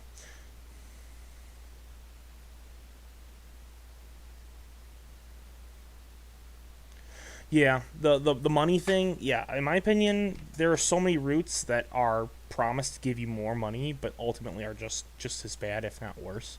In my opinion, folk filmmaking has made me more money between YouTube and Patreon. Just doing the folk filmmaking thing has made me more money than I ever did trying to go the traditional route on things. That's just my anecdotal advice, you know, and what I remember, like what I've seen. I can't like guarantee you. I can't guarantee you that like that's gonna be for everyone, but like I don't know. I think there's a lot of people who want to act like big shots and like I don't know, say like, oh, I'm gonna do this or I'm gonna do that and I'm gonna make a ton of money doing this. And I think the people that are most scared. Thank you, Doom Productions. You're heading out. Great stream. See you later. Thanks, Doom Productions. You guys are the best. Love you guys. Um, the people who are scared of what folk filmmaking can do are the ones that are hiding their earnings numbers behind Amazon and won't tell you how much. The amount of people I've asked about their Amazon earnings and they have not told me a single thing, and I will explain how much money exactly to the penny I got on Patreon, exactly to the penny that I got on YouTube.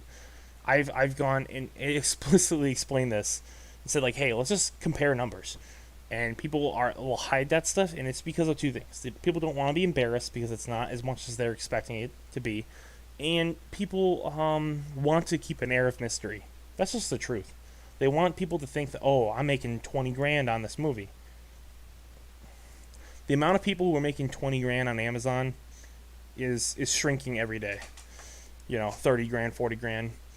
It's not common. It's not common. And I know it's not common because if it was, people would be bragging about those numbers.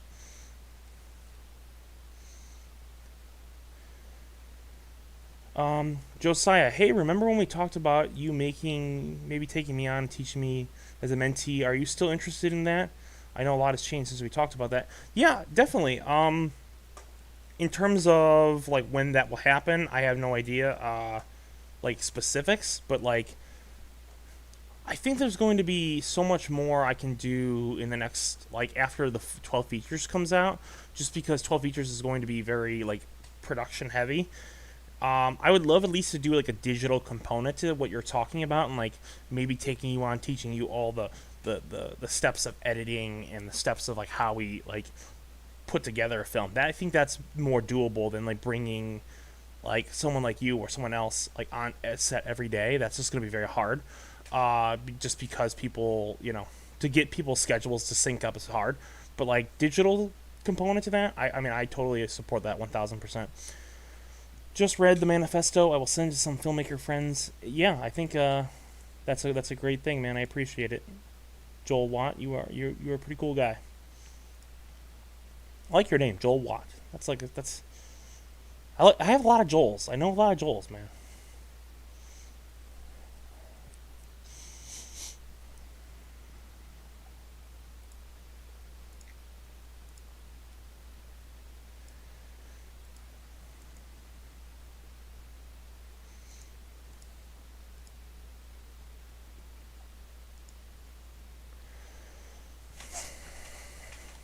But isn't it great that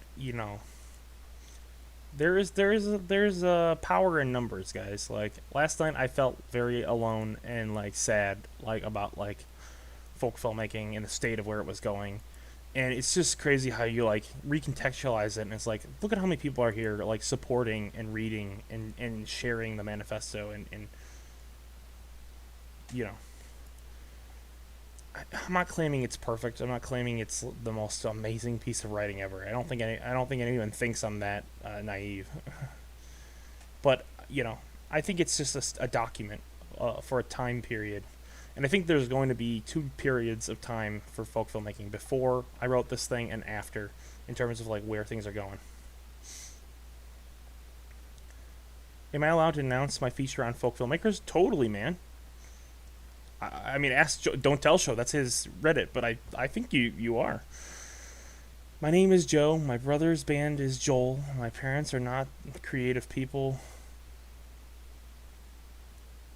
Brother's name, so Joe and Joel. Yeah, that's you got the unfortunate situation there. Your parents wanted to have fun, man. They wanted to have fun. They wanted to name you guys similar names because it was hilarious, and it is. Joe and Joel. See, my parents named my brothers Joe and John. Joe and John still is kind of similar. It's got that same feeling.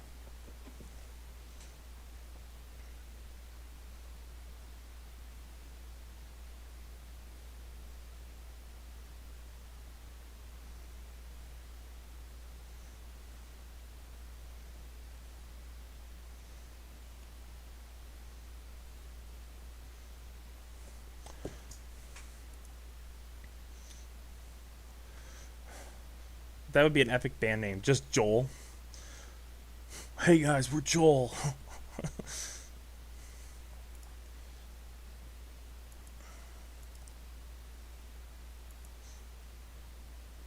That's a great name for a band.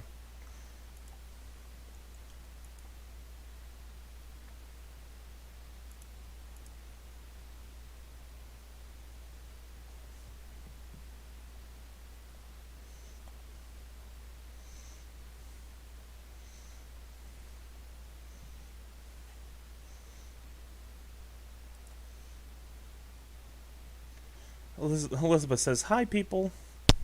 Hey, Elizabeth. We're just talking about the manifesto. Dun dun dun dun dun. Uh, yeah, that sounds awesome. I can also help make videos for the channel if you need me to. I'm sorry I didn't reach out last week. I was traveling a lot with my family. Got any time to hang out soon? Definitely. Just message me on Discord. Joel, what? Sure, go for it. A band called Joel where every member is Joel would be sick. I 100% endorse this idea. Joel Haver, Joel Watt, Joel Dick, Billy Joel. Now we got all the Joels. I'd listen to. Yeah, come on, a band of Joels. You could just call it. The band could be called A Band of Joels as well. That could be another alternative title to the band.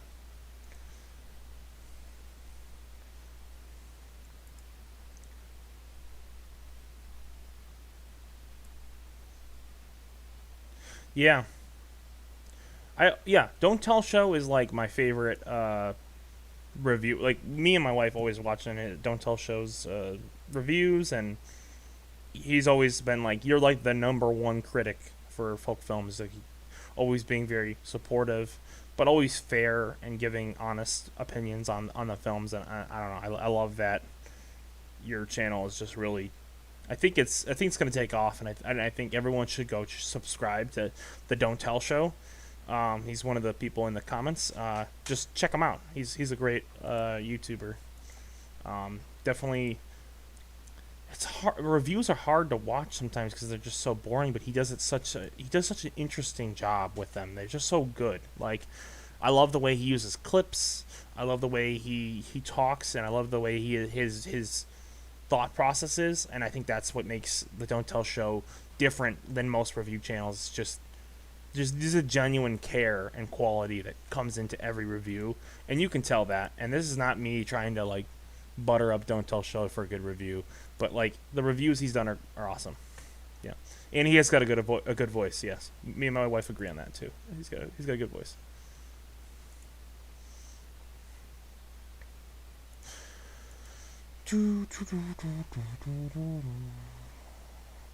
But yeah, if everyone here had one thing to say, is just subscribe to his channel. His channel's cool.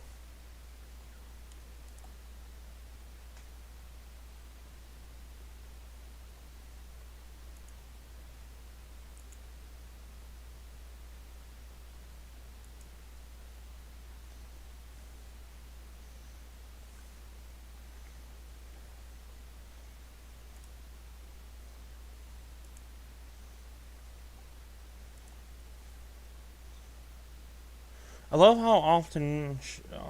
I love how they're often short and to the point instead of 20-minute rambles. I want to be on live next time.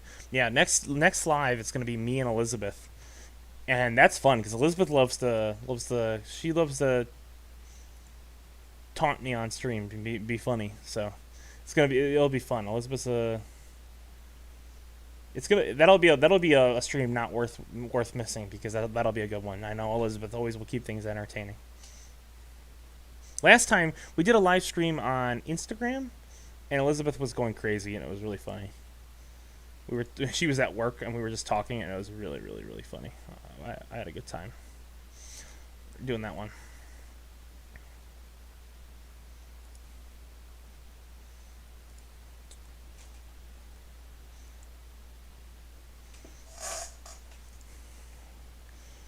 Give me a second. I'm gonna check something. You guys tell me any questions on the Folk Filmmaking Manifesto, folk filmmaking in general. Now we just need a band called Dick, where every member has his name Dick. I think crossover with Joel. We have Joel and Dick.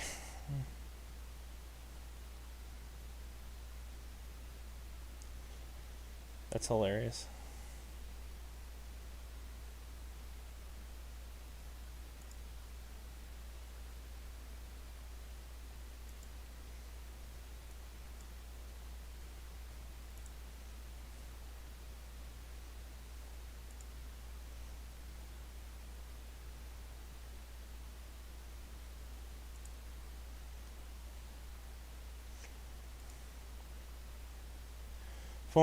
Phantom Films knows what's happening, man. Or Dick for Joel Dick.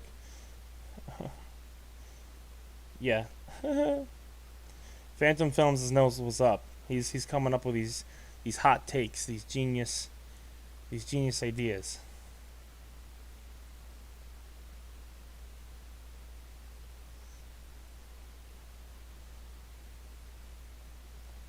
I support Phantom Films ideas here.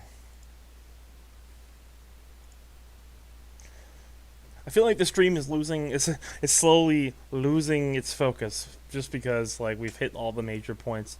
But this is always the part where it's just the most fun just to talk about stuff. So if you have any questions, comments, or concerns, put them in the chat. I'm gonna yawn. It's not because I'm bored. It's just because I'm tired. But oh man.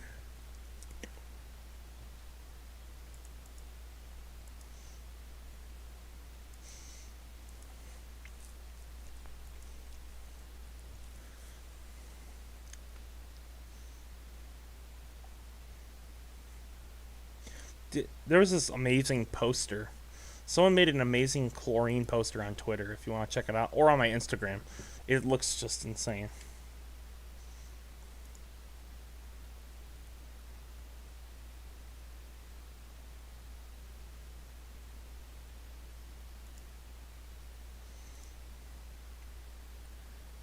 Well, I'm obsessed with TikTok. We should start a 92 TikTok for filmmaking tips. I think so. I already have a 92 films for TikTok, and if you followed me, you would know. I do have one. I haven't done really anything with it, so like, you're sort of right that I need to be talked into it, but like, it's not that hard to talk me into it. I'd be down to do a TikTok. I just need to figure out. It's just doing it on top of the YouTube channel that's the problem. If that makes sense. Like doing that plus doing other things, you know, is the more annoying thing.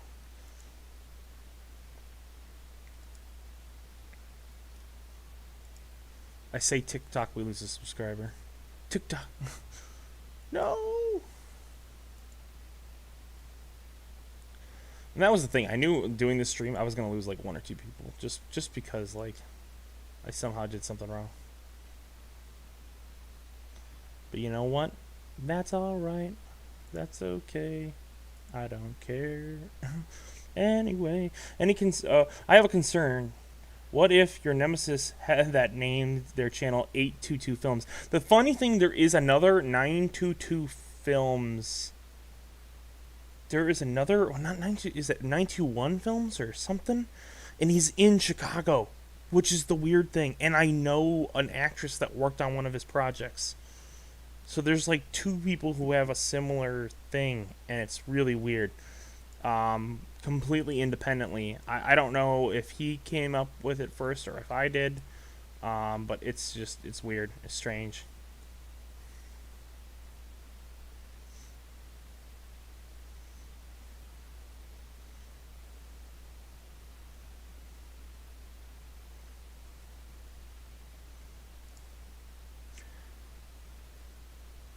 But 822 Films would be a scary offshoot of 922 Films. I would not be happy to see my nemesis growing and no, I'm just joking, I'm being funny.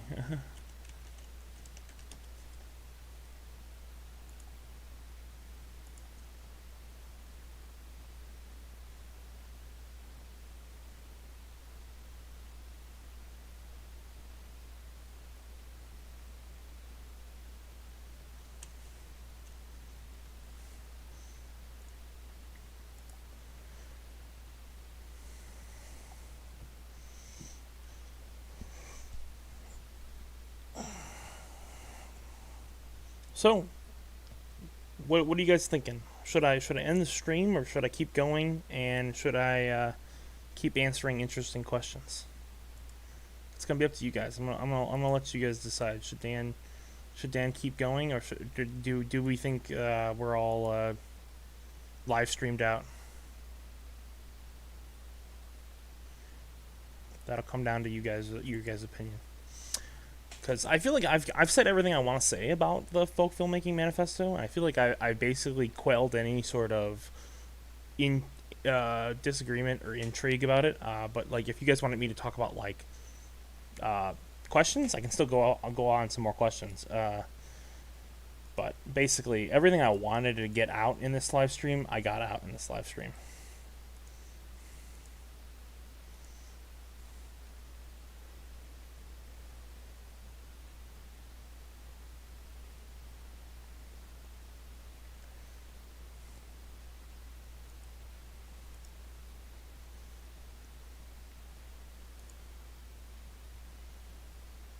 there's like a delay on the live stream where like you'll ask a question to the audience and then you sit there for like 2 minutes and you're like wondering like when people are gonna see it.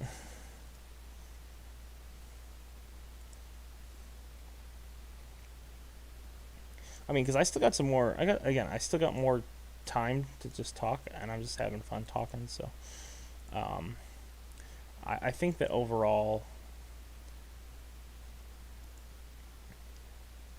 the number one thing I've noticed with people is we just gotta like we like we can't put people down about their ideas of on the filmmaking space that's developing right now because it's so new, it's so fresh.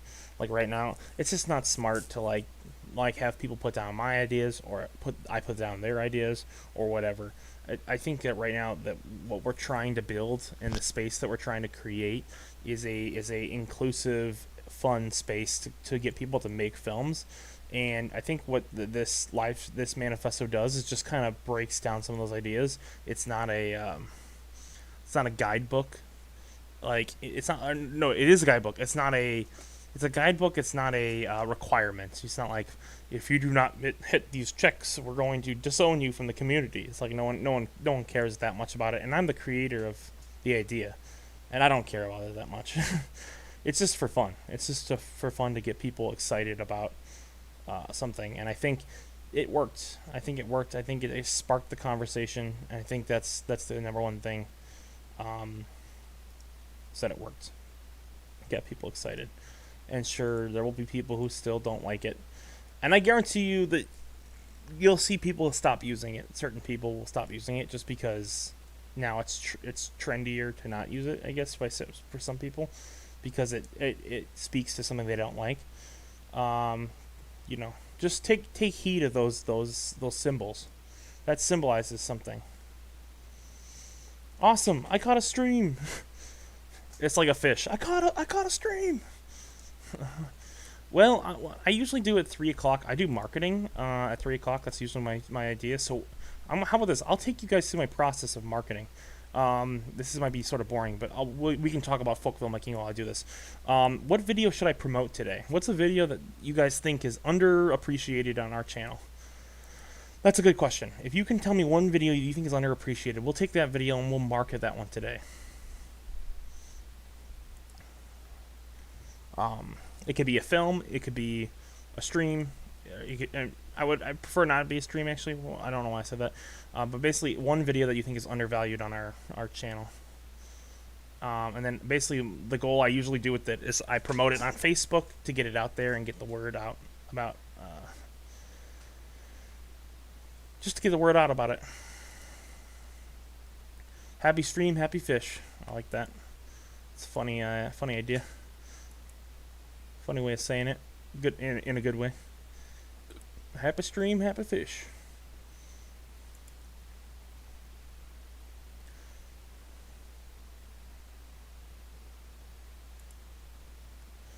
So, if you have any videos you think that of mine are underviewed, underappreciated, underloved, tell me. I'm gonna try to. I usually do a promo, and then I just promo it today, just to help get more people interested. I've been on right now. I've been on the Long Con. Basically, I've just been promoting the crap out of Long Con, and it's yielded really great results. 7 Reasons to Go to Film School is pretty underrated, in my opinion. That is an underrated one by Joel. I might do that one. That one, yeah, those Joel videos did not. No one liked those ones. I don't know why. It's not like Joel. It wasn't Joel. I think Joel did a great job on those videos. I don't know why they just didn't hit the algorithm. I don't know. Maybe there must have been some reason. I think it might have been that if you do a live stream like right before you do a release, it sometimes can kind of screw up the release, I guess. So that might be the issue, but I'm not sure.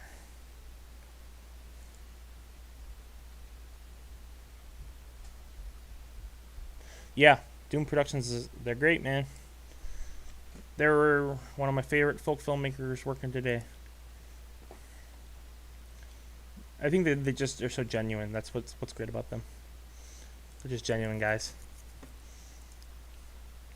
Okay. Well, if no one else says anything, I think 7 Reasons to Go to Film School might be the video I promo today.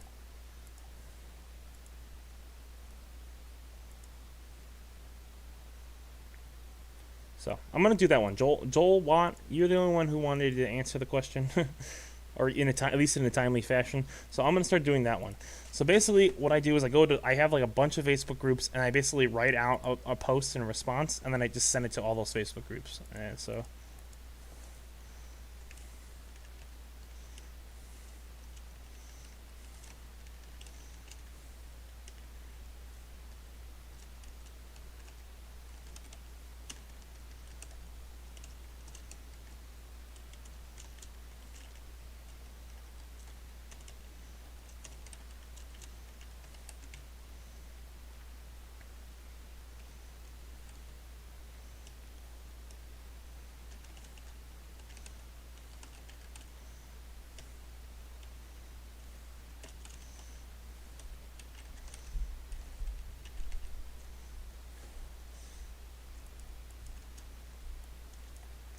So this is what I wrote basically. What I basically ended up writing is, so this is the post. Give me your reasons to go or not to go to film school. Is it a waste of time or a valuable place to gain filmmaking knowledge? Comment with your thoughts. Here are mine.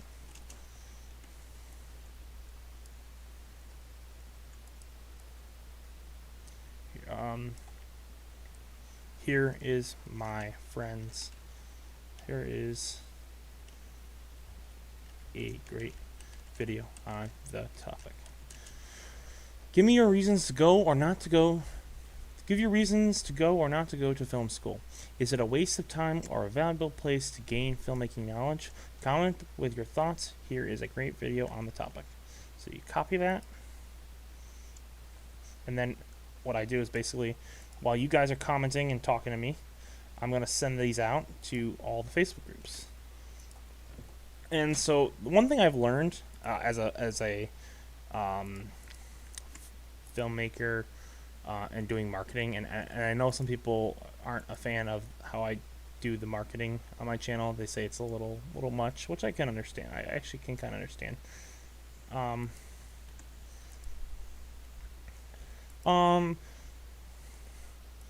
The number one thing I've learned is that you only gain people when you keep the pressure on. If you don't keep the pressure on, if you don't keep posting, if you don't keep sharing your stuff, you're never going to gain people at a consistent enough rate for you to make things viable in the future. For me, that comes down to every day. I post every day religiously around 3 o'clock, 3:30-ish. I post like, hey, I am going to be doing this set of promotions today, and it's never failed me since I started doing it last month, and it seems to be helping me grow my channel. So I think the number one thing that I've learned is just be smart. Market when you can. Market consistently every day. You should be doing at least 3-4 posts a day, just marketing yourself. It could be in subtle ways, it could be in direct ways, whatever you have to do in order to get people to get eyes on your project. It's just what you have to do. Don't feel ashamed to market. There's a lot of people who don't like marketing, and I understand it. It's a dirty word, you know. But like, if I'm being real, there's a reason why I have got 5,000 subscribers, and it's not because I'm the most talented filmmaker in the world. It's because I market, and I'm smart, and I keep the pressure on. I would have never gotten in front of Austin McConnell's eyes if I didn't market. I mean, I basically sent him the video like of my trailer, which was literal marketing for Chlorine. I made the trailer just to market my film, and if I hadn't done that, I don't think that would have ever hit Austin McConnell's eyes, and it would have never helped me market my channel.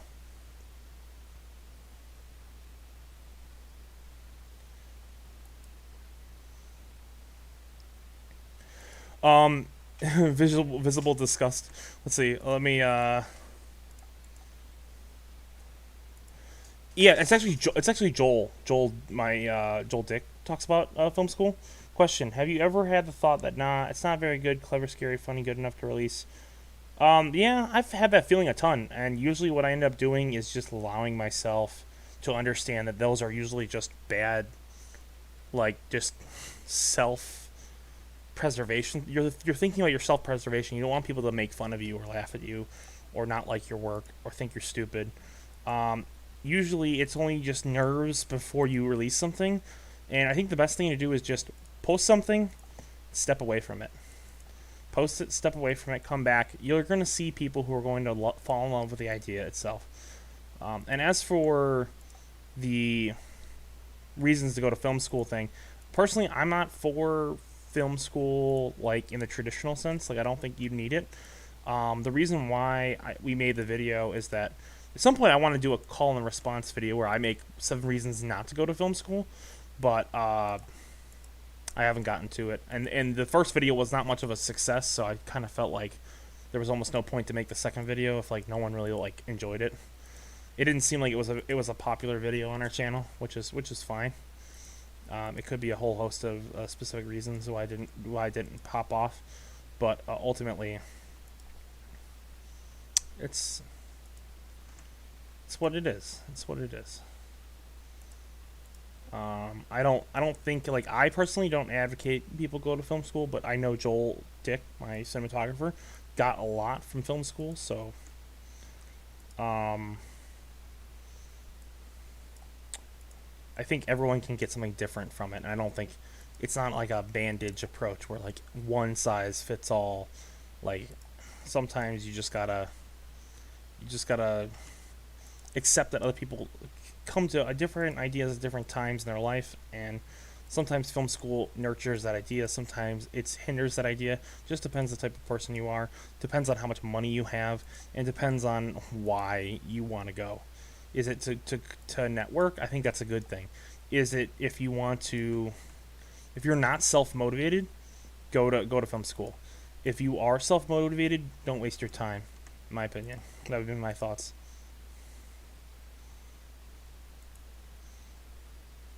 I think that like that's how you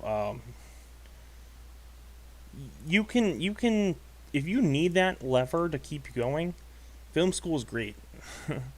If you don't need that lever, if you are filled with passion for cinema and you know you're gonna look up all this stuff online yourself, don't waste the money. You can get I mean, I was helping Joel do papers for his school because I knew just about as much as he was learning about on some of his papers. So it's possible. You don't have to get a worse education just because you don't go to $100,000 school. You just need to find it. And that's just watching films, learning about films, learning about techniques, learning videos about how to get better at cinematography, learning how to edit. Teach yourself the stuff. Does it take time? It took me 10 years in my life, maybe 15, to get to the point where I'm at now. But, I feel like I'm in a much better place now than I was when I started, and I feel like I've gotten to a point where I feel like my work equals the level of something that someone can learn from film school.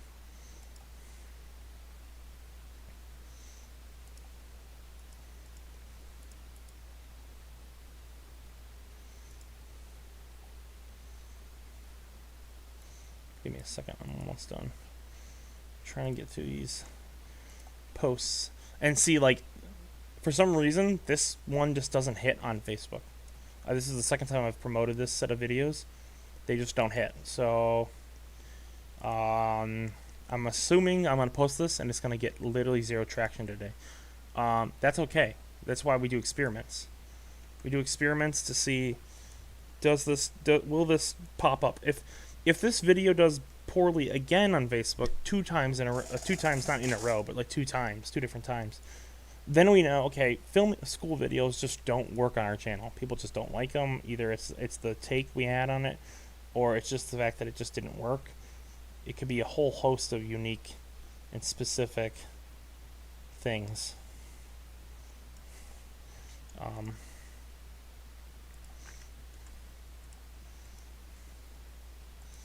Yeah, so that's like a quick master class on Dan Lotz's marketing ideas. Uh, so if you like how I market my films, then there you go. The number one thing I would say is always experiment with marketing. Like, don't be afraid to like do something that's either a little too aggressive or something that you think might be stupid. Who cares? Like, you can always just do something. You can go back to the normal thing tomorrow. Like, I've done stuff where I've marketed stuff and I've lost 10 followers because people are like, "What are you doing?" It's like, okay, well, tomorrow we just do something different. You got to look at it as like it's acquiring eyes. It's acquiring eyes to get people, and then once you have those people, you can now create a personal relationship with them. There are people who I started off as just people who just saw one of my posts, and now they're like friends that I really hang out with and love and cherish their time with me being like friends on YouTube and stuff. So like you can do that. You can build a interesting relationship with your fans, your followers.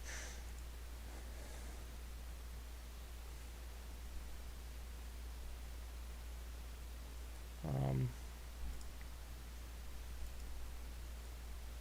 Give me a second.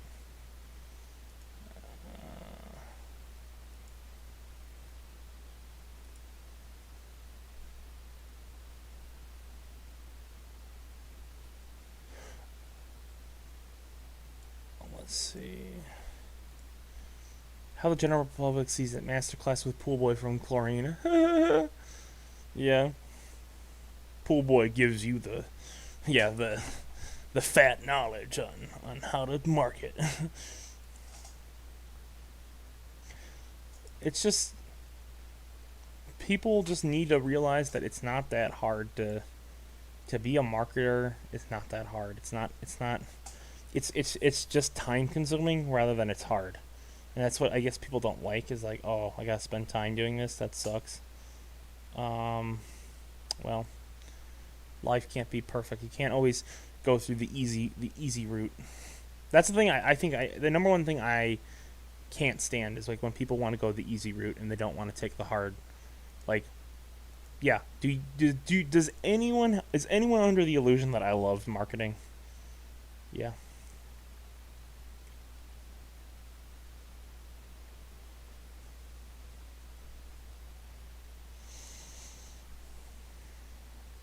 yeah.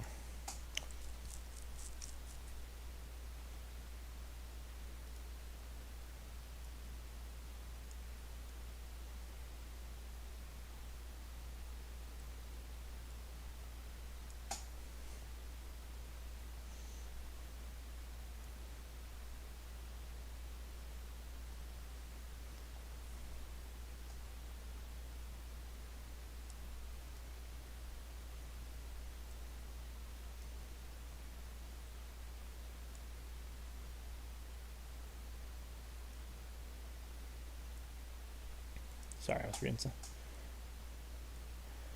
Yeah, basically, one of the folk filmmakers just basically made a huge statement on Twitter about basically not being a folk filmmaker anymore. I'm gonna read it in a second.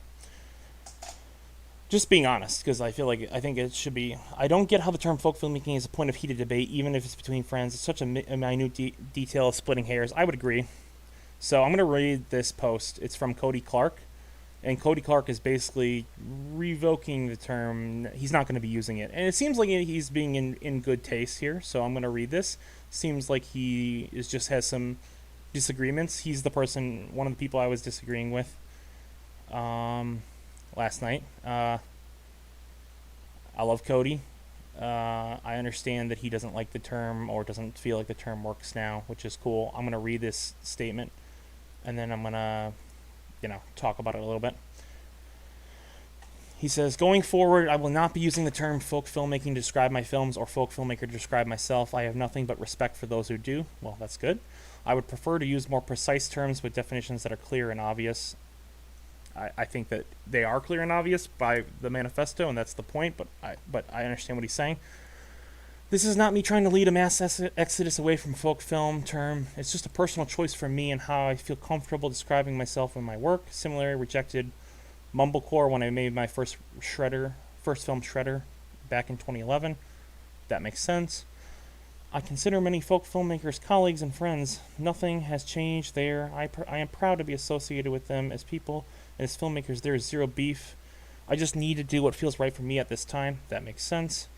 Imprecise terms can be refined at the drop of a hat and can be confusing to those unfamiliar with them. Precise terms can contain the definition within them, referring to them as truly independent, and for ones available on YouTube as freely distributed. That's nothing new. I disagree with that, but I understand what he's saying. Use whatever terms you want to use for yourself or your own stuff. I respect that completely. We are all in this together against the Hollywood machine, which has destroyed the mere word independent, forcing us to use other terms. I love you all. Love you, Cody.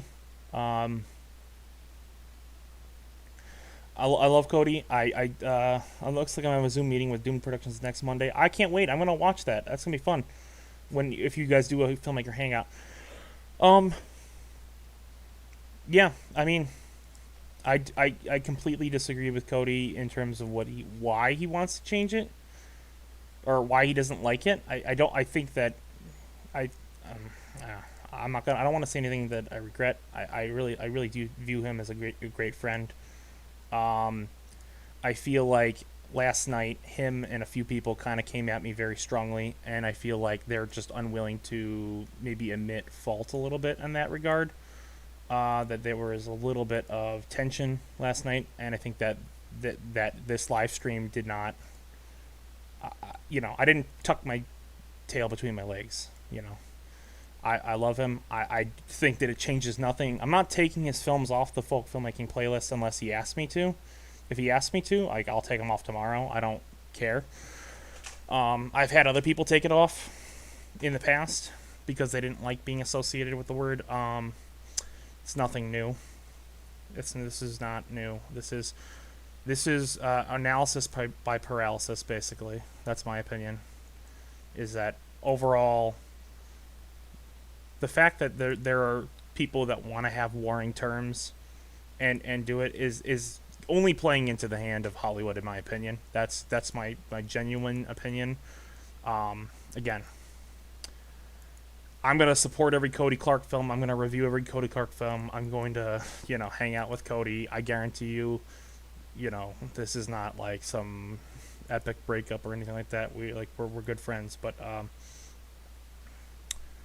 want to be transparent as to what was going on. You know what I mean? I think there's no reason to abandon the term, and I think that trying to brand yourself around a different term is fine. That's cool, respectable. I just don't think I don't think it needs to happen, but I get it. I understand it. I think that this has, if I'm being honest, I think this. I think it might be more of a one-on-one thing, but if it's filmmakers hangout, and I'm down 100%. Oh, I thought it was a live stream. Never mind. Cool. Yeah, that's what I thought too. I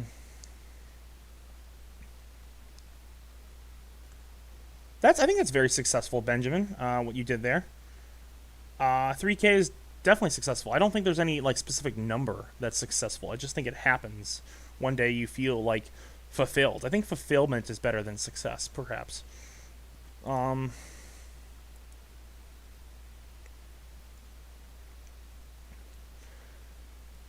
But yeah,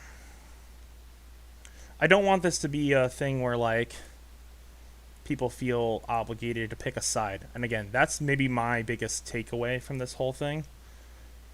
If anyone in this group says you should pick a side, they're wrong, in my opinion, and I will come out against that.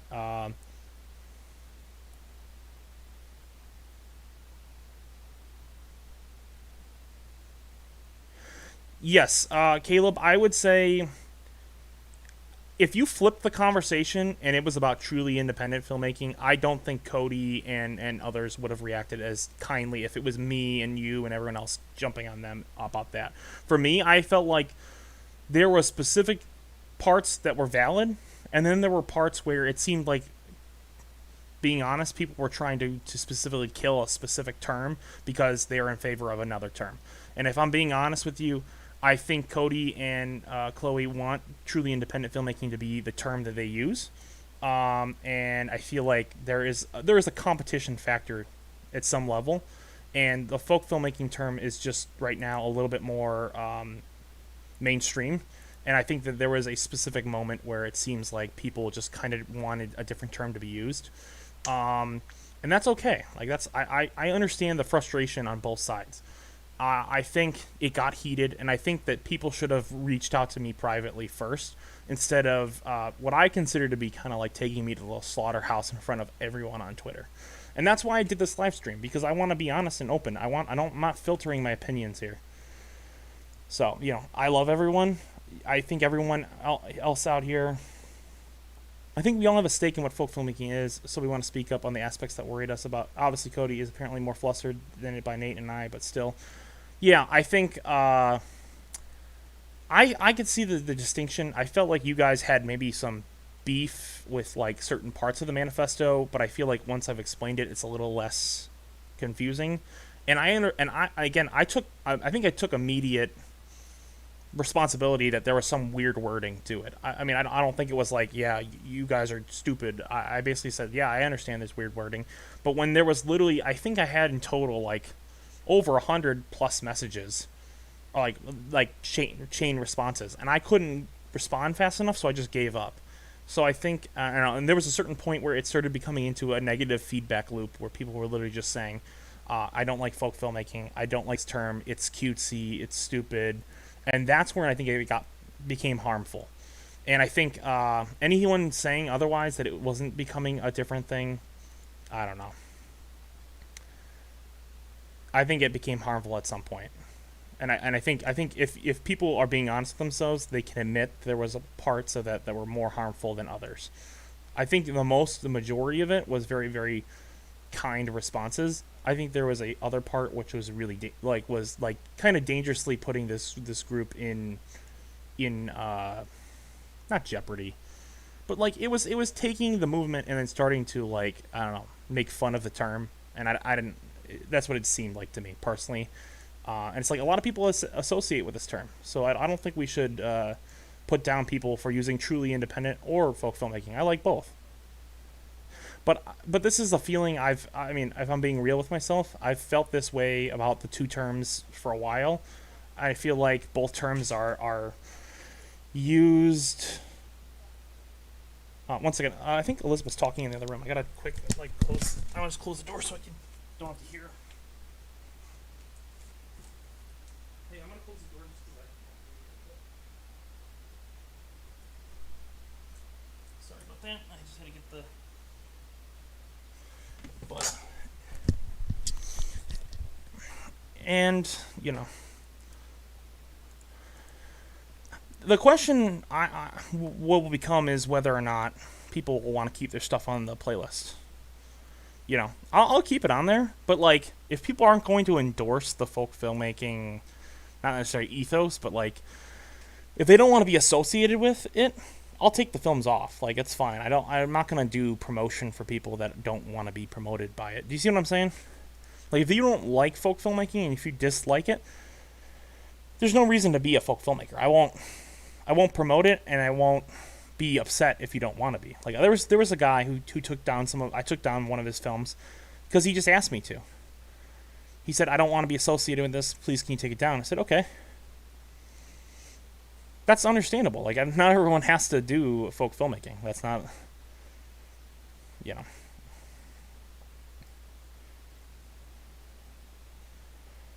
Yeah, and that is exactly what I think my manifesto was trying to say, is that you can go outside of folk filmmaking. The last paragraph literally says, break all these rules, make your own thing. Break all these rules, make your own thing. Break all these rules, make your own thing. I think a lot of it, as long as it's not frowned upon to make movies, that is not the intention of the folk filmmaking manifesto. The manifesto is saying, here is a guideline, you can break these rules, you can be folk adjacent, whatever you want to be. You could be a folk filmmaker and then make films that are not folk films. You can do both. So I don't really understand the beef with the term. I think it has more to do with branding for some people than it does with anything. I think uh, it's branding, and it's a little bit of branding and control, just like what controlling whatever term. Truly independent filmmaking is Cody's term, so I assume he just wants to use it because he has ownership to it, and that makes total sense. Cody's a smart guy. He's a really smart guy. Him and Chloe are very smart people. They want to use their term. That's a very smart thing to do. I'm not dumb. You know, we like I why do I use folk filmmaking? That's my term. I just use it because I'm a smart guy and I use my term. We all have our terms and our ideas and things. There's nothing wrong with that. But there's a reason why I'm the one guy who's coming on here on live stream and talking about it. I'm having a discussion about it. I'm willing to discuss and debate my ideas because I'm a debater. That's how I was. I was raised and grown up. I'm a debater. I always will debate. I love to debate, and I love like not competition. I love the warring faction of ideas. And I feel like if I didn't come out here and debate this on live stream, I would be lesser for it because I would have let people just steamroll me into. I basically deleted my manifesto, and then I thought about it. And it's like this is not what a group based on freedom promotes. We don't like promote the idea of like scaring someone off to the point where they have to change or amend their ideas.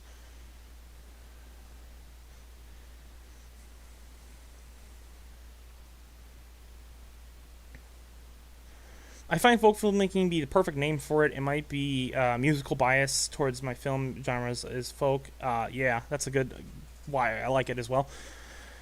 Damn, Reddit did not let me look at the manifesto without downloading the app. We'll have to look at it tomorrow, but TLDR, it's make independent, release for free, right? Yep, that's the TLDR. And basically, if you don't agree with anything else in the thing, just basically tell me to screw off. Agreed, Caleb. I will always endorse the movement, like even if I'm not eventually definition of folk film. Yeah, and I'm gonna tell you this right now. There is going to come a day where Dan Lotz, the biggest folk filmmaker in the world, might not make a folk film. I I've already talked about doing one on TikTok, doing one on Amazon, doing one, you know, in theaters. That like being a folk filmmaker does not mean you only release folk films. And that is something, maybe that's the only thing I would have liked to amend, and maybe the only thing I will add in. You're not proclivited from making films outside of folk filmmaking to still be considered a folk. You can still be a folk filmmaker and do films outside of folk filmmaking. You want to make a $50,000 film, Caleb, one day? Totally good. Totally cool. Totally awesome. If you want to make a film that's 25 minutes and post it for free on YouTube, it's not a folk film. It's still a film. I'm still going to support it. I'm still going to watch it. I'm still going to share it. I'm still going to love it. That's the way I look at it, is that these are suggestions, not dogma. And that was the whole thing. I was seeing the Dogma 95 movement. I was reading the manifesto the other night, and I thought, I hate the fact that this is only just dogma. This is only things you have to do. And the funny thing is that so many of the people within the movement broke their own rules. And I was like, what if that is part of the manifesto, is that breaking the rules is okay? Take it, print it up, destroy it, rip it, shred it, rebel against it, come up with something yourself. That is what folk filmmaking is. And so I support 100%, and I think a critical part of the ethos of being a folk filmmaker is understanding that you might not be a folk filmmaker forever. You're going to do other stuff. Maybe you'll come back and make another one. Maybe you won't. Who cares? Folk filmmaking, in and of itself, is that. You don't have to be it forever to be a folk filmmaker. You can do 2 films that are folk films, make the rest of them on Amazon, and still be a folk filmmaker. Like, I believe that 100%. But it's a branding issue. It's a branding issue. That's all it is. This has always been a branding issue. That's all I'm just going to say.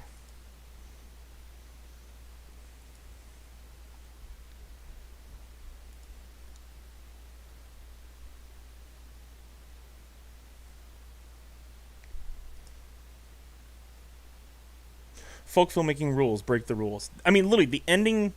I'm gonna read it again. I want to read this paragraph again, just for you guys, because I don't know if everyone can read it. I'm gonna read you the last paragraph, and basically, there were suggestions that all I'm doing is creating more rules, and this is literally the last paragraph of the Folk Filmmaking Manifesto. This is the last. I want to read it to you. Of course, folk filmmaking is not as strict as a religion or a creed. We will not require penance. If you go, and the reason why I use that is because in Dogma they were talking about penance, and that was sort of a reference to Dogma 95. We will not require penance if you go outside of this doctrine. No one is checking to make sure you are following every one of the rules. The concept of indie film is rooted in breaking rules. It is, however, suggested if you intend to do so, print out a copy of this manifesto, shred it, rip it, burn it to pieces, piss on it, destroy it, anything it takes to rebel against it, and make yourself what you don't see in cinema today. This is merely a guideline for those who don't want to know, or for those who want to know, and a rule book for rebels to break. So Cody is following the manifesto to a T, basically. He basically listened to exactly what I said. And said, basically, I don't want to do that. I'm going to do my own thing, which is awesome. I support him 1,000%. But to say that I'm, against that, I don't think he is, but, if anyone misconstrues that as I'm against people who are doing things outside of folk filmmaking, then they need their head examined. Because I'm not. That's not the type of person I am. I'm literally. I don't think the language could be any more inclusive if I possibly tried. 1,000% a movement of common people. Yeah, I think that's what it is. I want to live like common people. I want to live like everything you do. I don't know if I should be singing that on live stream.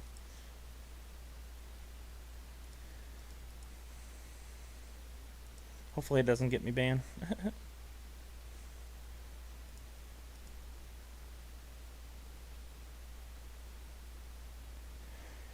Yeah, it doesn't need it. Yeah, in my opinion, I don't think it's. I think for Cody and Chloe, it's a branding issue. They don't like the brand of folk filmmaking for some reason. I don't really know what it is, and I think that's, for me, it's never been a branding issue. I think both terms are good, and I will use both still.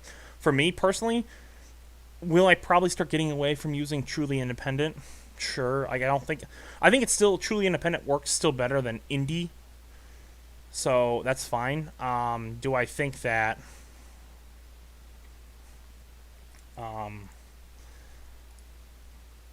Do I think that I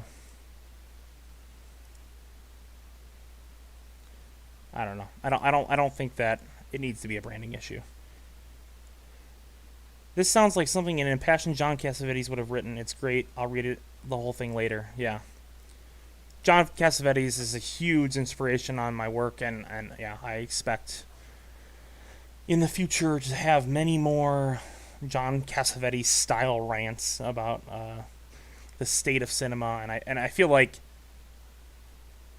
that's the whole point of this. Is just to inspire people, man, to get people going, get their blood pumping. If you don't it's analysis by paralysis. If people are gonna get upset that I wrote an article about something I'm passionate about, then how can we be passionate about other things, man? If we can't be passionate about something and write something and have flaws in it, I'm not going to claim this is some perfect manifesto. But there was people saying that, I should have spent, many years on this. I should have spent time. I should have consulted with other people. I don't think that's right. That's right. I don't think that's right. I don't think so. I don't think I needed to do that. I don't think I need to consult with anyone. I made something that was my personal vision, my personal idea for folk filmmaking. I came up with the damn term. I think I'm entitled to allow myself to at least write a manifesto of my own term. Whether or not people, if tomorrow Caleb wrote a manifesto on folk filmmaking, I would be totally I'm going to read that shit, print it out and read it right now. So I don't feel like I owe anyone anything about that. I don't feel like I owe anyone any sort of credit or respect or anything to go out and write something. I can write whatever, and this came from my original wholesome thoughts on the movement and why I like folk filmmaking. That's what it came from. That's, you can say anything you want. You can say anything you want about it. This came from my heart, man. This came from my heart, and I'm not gonna back down from that. I mean, and I wouldn't expect anyone else to back down from that either. So.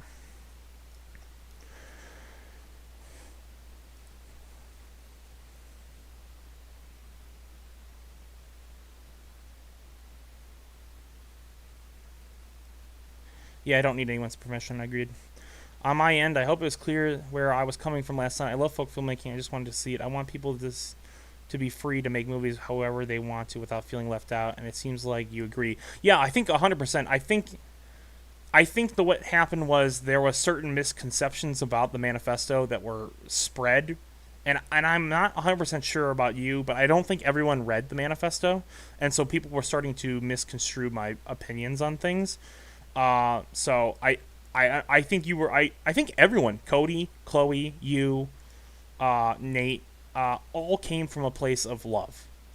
Um, at the start, I think it came from a place of love. I think there was some points during that discussion where it started to become Dogma 95. But yeah, overall, I see what your point was, Caleb, and we 100% agree. I am not the type of guy who wants to put any restrictions on anyone. This is just classifying what a folk film is, so that when down the line, 50 years from now, people can say, "What was a folk film?" They pull out this manifesto, they understand what it is. They pull out a video, they understand what those films were like. This isn't keeping people out. This is only just showing you what the Clubhouse was sort of about.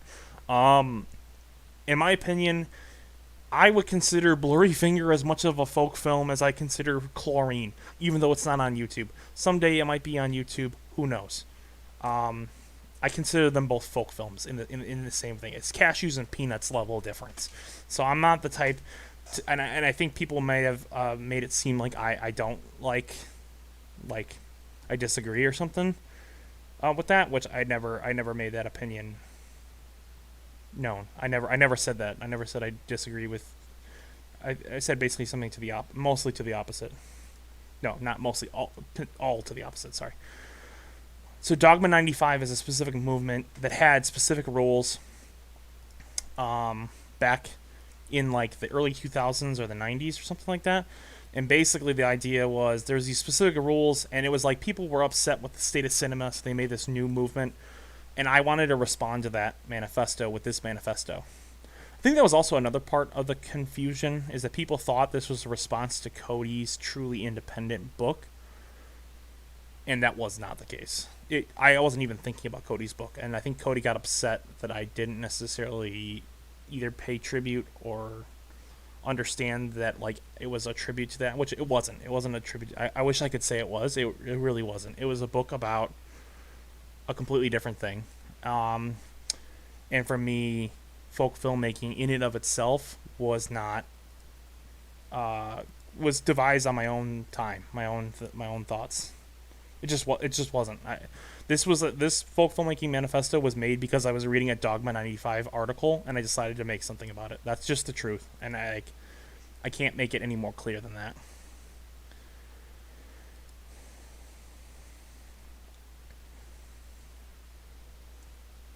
I mean, and I think everyone knows where I'm coming from.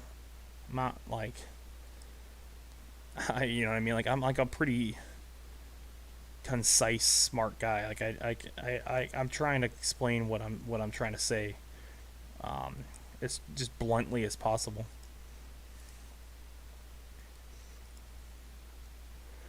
I do feel like though, like if I hadn't done this live stream, I feel like the terms would have split up more. Like I feel like actually by just being honest and getting people on track of like what this is, I sort of spiked an argument of like what folk filmmaking is or isn't before it became a crisis, and that was the reason why I did this live stream. Was like ultimately I am only going to do this live stream just because I wanted to spike the argument that like folk filmmaking is this or folk filmmaking is that or folk filmmaking isn't this or isn't that. That was the whole point of why I did this thing. Was I thought, well, I stayed silent all yesterday. I had to listen to everyone vent and complain about problems with it, the manifesto. So I thought, well, it's my turn to talk. It's my turn to explain. By the way, how's your Criterion Collection watch going? I think you said in the video you're going to try and watch all of them by the end of the year. Yeah, it's going very, very slow. Probably not going to succeed in that. I've watched like 40 films, uh, but very good. I mean, I'm having a fun time watching them. That was, yeah. Cody's book seemed like a how to guide to me. Yeah, that was what I always took his book to be. It was a how to guide, and I like it. I like his book. I mean, when I was going through one of the most miserable times of my life, I read his book and I liked his book. I don't see the correlation between his book and your manifesto. I don't see the correlation at all. Yeah, I think maybe his book, does his book say manifesto in the title? I haven't seen the. I don't. I've been looking for my copy of it. I think I have it. It's like in my desk or something. Like I have to clean my desk out. But basically, does it say manifesto on it? Because if so, that might be the only reason why it connects. But like, there was no correlation between the two. And I think Cody's a great writer, man. So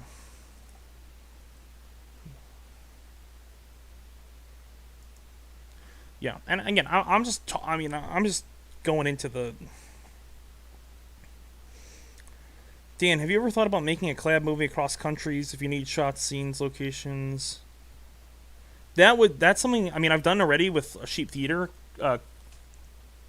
Joel Haver filmed a scene, like basically in New York while I was in Illinois and sent it to me. I would love to do that. If someone had a really high quality camera, I would love to do a film that's like half in the United States, half in like Japan or something, or has a clip from Japan. That would be really cool. Something like that, or like Europe or Italy or any of those kind of areas. Like that would be awesome. Like, I think that would be an amazing collaboration.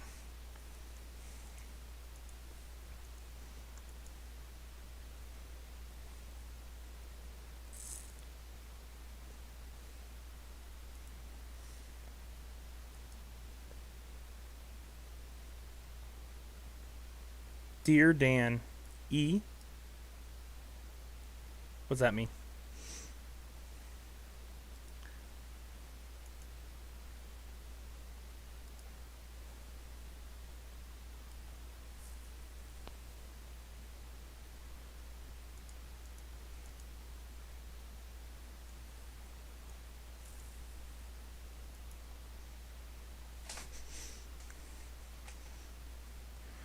Central Europe, let me know. Totally, man. Yeah, like one of these days it's gonna happen. I really do want to do that.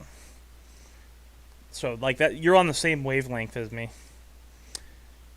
I think the part where people got upset most about my manifesto was the suggestions area, which I think again was just suggestions. I think a lot of people got upset when I said that folk filmmaking should be naturalistic or folk filmmaking should try to improve the Hollywood formula or stuff like that. And ultimately, those are just suggestions. Like, those are things that are literally just my editor's opinion. Like, that doesn't have anything to do. And I think, well, number one critique of the manifesto that I saw was that it's too personal. And in my opinion, that just doesn't make sense. We make personal films, so we should be impersonal in our manifesto. That just doesn't make sense to me. That was the thing. That was the critique I got the least sense out of. It was basically, well, you shouldn't make personal manifestos. They should be unbiased, unfiltered by your opinion. Okay, that doesn't really make sense comparatively to like what we make. We make films that are very personal, and everyone has a very personal vision, and I do have a very personal vision of what folk filmmaking is and isn't. And I don't think it's fair to expect me to like shift my view of folk filmmaking for other people when I'm the one who came up with the damn term. Like I wouldn't expect Cody to like change what truly independent filmmaking is for me. Like never. Like I would never expect that. I would be like, yo, this is your term. I wouldn't go into his book and be like, yo, dude, I don't know. I don't know if I agree with this book. I just be like, okay, move on. It's not for me. It's a different thing. And I never felt that way. So it's not like a thing I've felt. It's just kind of interesting.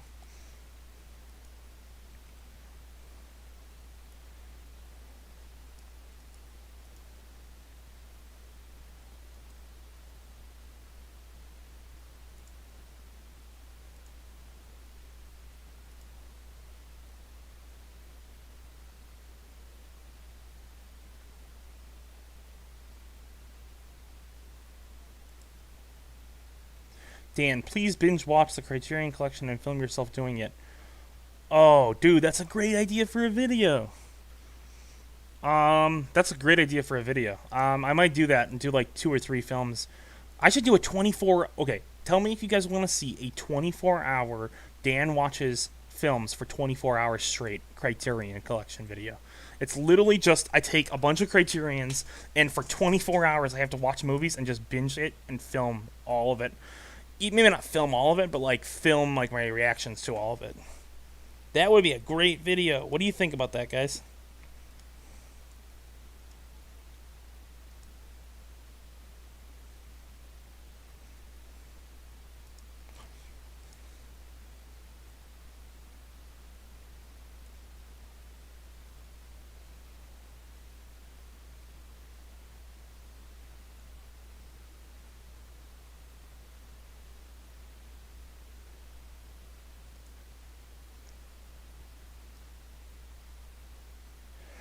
Really comes down.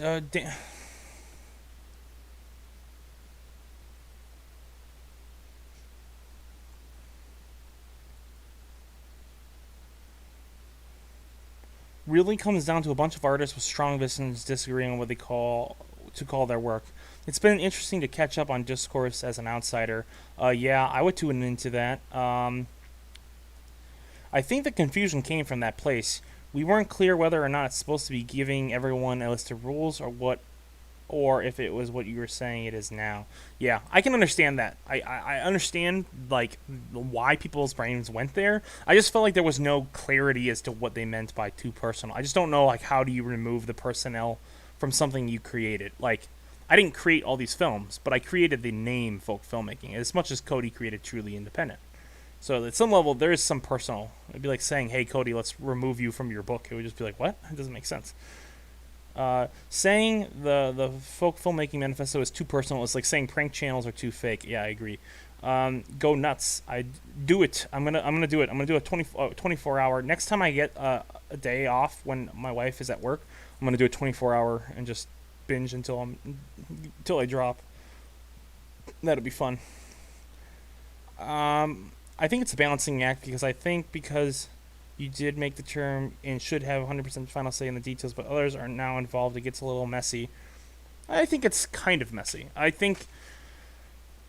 don't feel, and this is maybe it's going to come off callous. I don't know. I don't feel obligation to ask anyone their opinion on it because I did come up with the term, but I understand everyone has their own personal takeaway from folk filmmaking, and that's why would I do a live stream like this unless I didn't care about what these people think, like you or Cody or I mean I do I clearly do care what you guys think. I wouldn't ask you here, but I don't feel like I should be. I guess what I felt is I felt like a caged animal yesterday. I felt like trapped, and I was like everyone was like change your opinions, you are wrong, change your opinions, you are wrong, and whenever you get sort of pushed into a corner, I just shut down. I mean, I was this like when I say I was this close to like just shutting down the folk filmmaking playlist and just be like, oh, it's fine. If no one doesn't want to do it, let's not do it. That's fine. And I didn't. I let my better self relax and calm down. But I do think that people maybe just misunderstood me and could have personally messaged me and said, hey, dude, I think this could have changed a little bit here and a little bit there. Um, that's all I think that I feel like if tomorrow everyone came and like said they didn't like, let's say not so amazing, and everyone just started like leveling it. I think if it was from personal friends, you'd want them to privately message you and like say, "Hey, dude, what's your problem with the film? I could talk to you. Let's call on the phone." But when you're getting out in the public and then people are just hammering and hammering and hammering that they don't like something, it's very hard to respond to everyone and not make yourself look like stupid. You know what I mean? I felt like I felt stupid yesterday, you know, and I felt like people were treating me that way a little bit. And I don't think they were doing it intentionally. Not at all. I don't think so. I just felt stupid and I felt, you know, I shouldn't feel that way. I am one of the people who created folk filmmaking, the term, and I feel like, I don't know. I feel like I have ownership of that a little bit, and I feel like if I want to say something, even if it was stupid, I feel like I don't think I deserved to get. I think people. I think I deserved, because of our levels of friendship with everyone here. I feel like I deserved a more private response personally. But that's just me. I am still streaming. Yes, Dr. Olegan Trazobam Harik.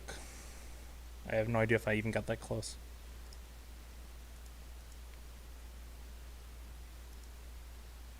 But yes, I am still streaming. We are going strong today. This is I See, here's the thing. The number one thing is, if you what's the Reddit link? It's a folk filmmaking manifesto that caused a lot of tension in the folk filmmaking movement yesterday that I made. Some people love it. Some people think it's the worst thing since sliced bread. You know, who knows? I thought it was pretty cool. I think a lot of people think it's really cool. And this stream is just basically explaining it, and I think people start to get it now a little bit more. But there are some folk filmmakers.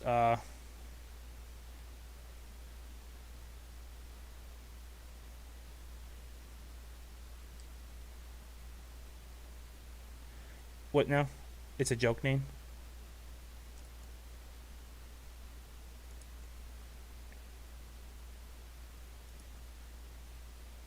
There was a lot of misunderstanding. I only speak for myself, but I absolutely wish I had just DM'd you. Yeah, I think from now on, if you have a problem, not just you, I'm not talking to you in general. I think in general, I just think like we have like there was one of the core folk filmmakers did DM me, and yeah, I'm just gonna say they did the right thing. They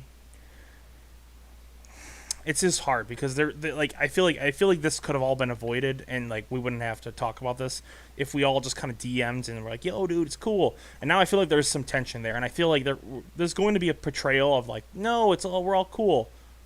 I mean, my feelings were hurt a little bit, not from you really particularly, Caleb, or you and Nathan. I think Cody and Chloe did hurt my feelings a little bit. If I'm going to be real, I mean, I love them. I still would be their friends. I'm still going to hang out with them. Still going to promote their stuff. But my feelings were hurt, you know. I mean, I can't say they weren't. I feel like the same thing would have been if I had said the same exact words they said about truly independent filmmaking that they said about folk filmmaking. My feelings were hurt. That's all. From you, Caleb, it's cool. I understand. I think you jumped in when the conversation was more innocent, and then it sort of took a spiral, and then I think the feedback loop got to everyone. Gotta go to work in 7 hours. Should get some shut-eye. Thanks for doing these streams. Thanks for being such a great dude. Thanks for keeping me on. Cheers, mate. I appreciate it.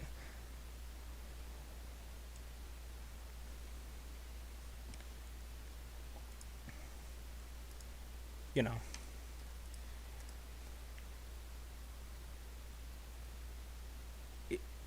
If it were down to me, I just feel like a simple like I don't know, phone call or text or DM and just saying, "Hey, dude, no hard feelings, no beef, just love. Sorry if we kind of shit on your folk filmmaking idea." I think that's all it needs to be said. And if Cody and Chloe are watching this, you know, things are cool. It's fine whether they do that or not. But like, you know, I can't pretend like I'm not gonna pretend that like my feelings weren't hurt. Like, you know what I mean? This is my fucking channel. I can talk whatever I want, and it's just like, you know, I could say whatever I want. I have an audience. I don't need anyone else to validate my audience and what I believe. But like, man, I do want to just be on chill terms with everyone, and I don't want to feel like, I don't know, that I have to put on an act that like I'm cool with it. You know what I mean? Like I'm not, you know, it's okay. I think that was the thing I was most depressed about, was just kind of like, it feels like now like the folk filmmakers, at least some of them, and now it's like the band's kind of splitting up, like Beatles, Lennon, Paul McCartney shit. Like they all loved each other afterwards, but like, I mean, was there irrevocable damage? Honestly, you should try personal message and talk to them and be more civilized. If they can't come to reason, no hard feelings, but to hell with, yeah. Basically, I mean, last night when things were getting crazy, I basically asked them to stop and it just kind of kept going. So I don't think they saw it the same way I did, which I thought was kind of a little bit of a dog pile on me in folk filmmaking. But that's just me. I mean, if I'm being real, it's fine. It's fine. It's not everyone. Not everyone's gonna see things the same way. I mean, again, it's crazy. You build something, and then people have different ideas of what it is, and that's life, man. You build something, and then like,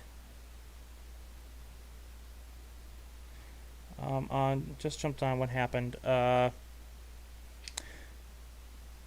mean, I'm not gonna talk about personal stuff about what happened behind the scenes. I just didn't. It just the whatever happened in this, just it just felt like the dog pile just got very intense, and I don't think it was very fair to me. Um, just jumped on what happened. Basically, read my manifesto. It's up linked on the Reddit post above. I made a manifesto. Basically, I almost split up the whole of folk filmmaking with one manifesto because people seemed to disagree about it very strongly. There were some people who intensely loved it, people who intensely hated it. One of the core folk filmmakers, Cody Clark, will no longer be associating himself with folk filmmaking because of said manifesto and for other, what I can only assume are branding reasons, perhaps. Um, yeah, so big news in the folk filmmaking space. Very, in my opinion, I came on here to explain myself, to explain my reasoning, explain my feelings, and to not hide what I wrote. Like I wrote what I wrote because I wanted to write it, and I don't feel like I should have to qualify that with like I'm gonna fix this or I'm gonna change this, and I felt like a little pressured to like talk about it and like say like why I was wrong, and that's just my opinion. That's not like what is factual to what happened. It just felt like that was, I kind of felt a little pushed there. And there were some there was people who have very fair critiques. Like Caleb had some very fair critiques, and his friend Nathan, who I'm good friends with, and so Cody and Chloe, I'm great friends with. They're all people I care about. I think they have good fair critiques of some of the things. It's just I don't feel like I never even got a chance to explain myself, I guess. And I get that's Twitter. That's Twitter. Before you do it, you're the rails are falling off and you don't know how to stop the ship. So I don't know if that's really, I can't really blame them. I just blame the vortex that is Twitter. And I think it also stems from they have disagreements also about my marketing and how I market my stuff. I think that's what it seems like. And basically, I'm not going to change my marketing. I'm just not going to do that. My marketing is how I do it, and there's a reason why I have the second most subscribers of the core folk filmmakers, because I do marketing. It's just what it is. I'm not the most talented folk filmmaker in the world. I'm not the best filmmaker in folk filmmaking by far. I'm just not. I understand that. I'm not gonna like toot my horn and say, oh, I'm the greatest, best filmmaker ever. No, I'm not that. I just do really good. I'm good at marketing. That's what that's a thing I am talented at. I can market really good. I can get my stuff, have eyes on it, and that, I guess, rubs people the wrong way because sometimes my marketing is very in your face, I guess. And it's like, that's marketing. Ultimately, you either going to do it or you're not. And ultimately, there's a lot of people saying that, oh, you should just do no marketing or very relaxed marketing. And the example that's always used is Joel Haver. And I think this is Joel Haver's the best folk filmmaker by far. It's not even a country. It's not even a race. It's like he's like way in front.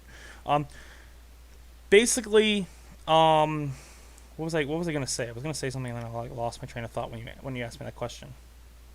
Yeah, I don't remember where I was going down, but basically, yeah, I don't know. I had a train of thought that I was gonna go down, but then when you asked me that question, I lost my train of thought.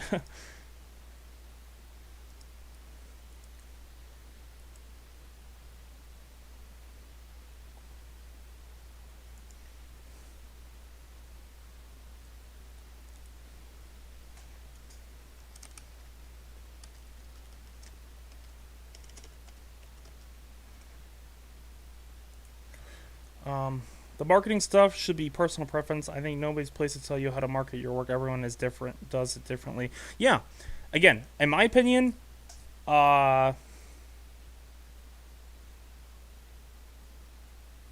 I think in my opinion, the marketing is what everyone. That's everyone's secret sauce. You know, some people like to market a lot. Oh, what I was gonna say, my point is that people use Joel Haver as an example for like not using marketing. Joel Haver got successful by posting. Someone posted his film on Reddit and it blew up. That's marketing, in my opinion. Um, that's that's just the truth of the matter. Is that marketing does help. Like putting your stuff on Reddit is marketing. Putting yourself on Facebook is marketing. Putting yourself on YouTube is marketing. That's all marketing. So, like ultimately, when anyone says, "Oh, I didn't achieve any success from marketing," that's just that's bull. That's complete bullshit. Like that's not even partial bullshit. That's complete bullshit. Like Joel Haver would not be where he is without getting on Reddit and getting a ton of views. And that's not to say he's extremely talented, extremely creative, the best filmmaker in the movement. He's a great guy. Ultimately, if people can't find you, they don't have eyes on you, you're not going to go anywhere. You know what I mean? Like if he never posted on Reddit, he never posted on YouTube, if he just literally just had some weird website and he posted everything. Without marketing, it's just luck. And even then, that's marketing. Like even putting a film on a website, that's marketing. That is marketing. Like you cannot define that as not marketing. That is marketing.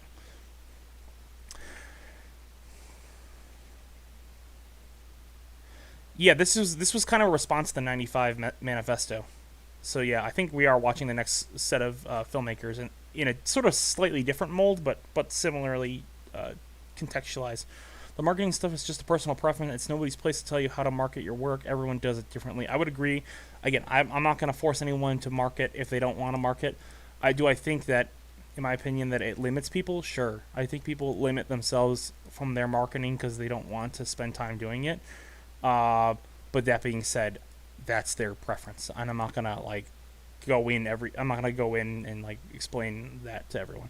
So that being said, thank you guys for tuning into this live stream. This was a crazy, intense, fun, in-depth live stream. I am ending the live stream because I gotta go eat some food with my wife because we're starving. I'm starving.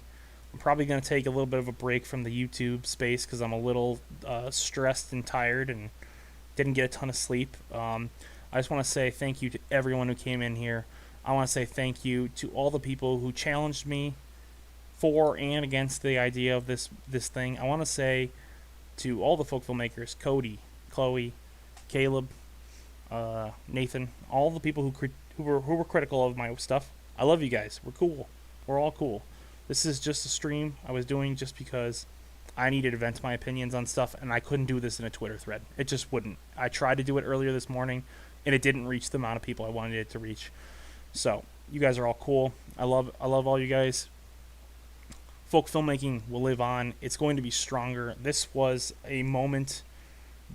There was a moment pre and post this moment that, like, before this manifesto came out, and now after, it's definitely changed. I think the views of this group in a good way, and I think ultimately I'm gonna keep building towards that. So have a great one. I'm sending you off with I love you guys, and spread the manifesto. Reddit link above. Spread it far and wide. Send it out to your friends. Send it out to your enemies. Let's just get talking about folk filmmaking. So peace out.